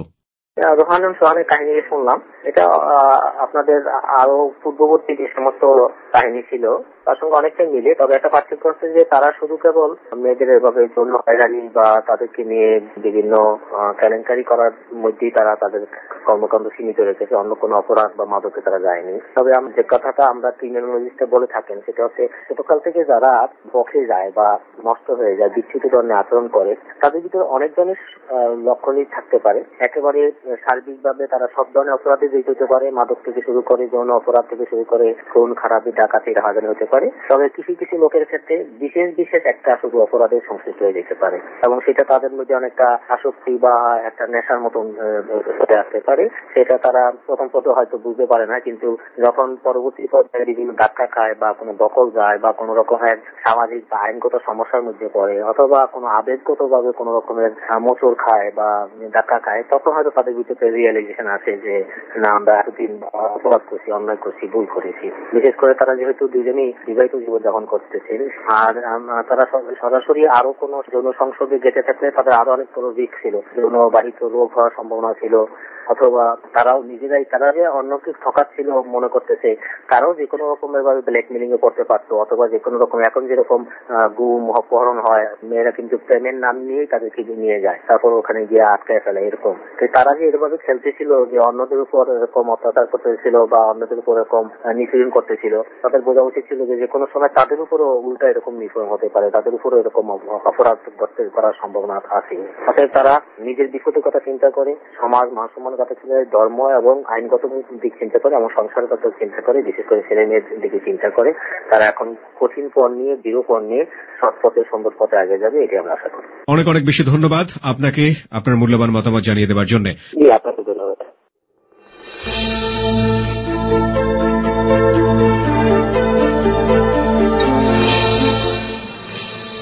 প্রিয় শ্রোতা, আমরা রোহান এবং সোহানের যে আত্মোপলব্ধি এবং বিবেক বোধ সেটা শুনলাম। আমরা এই পর্বটি এখানেই শেষ করছি।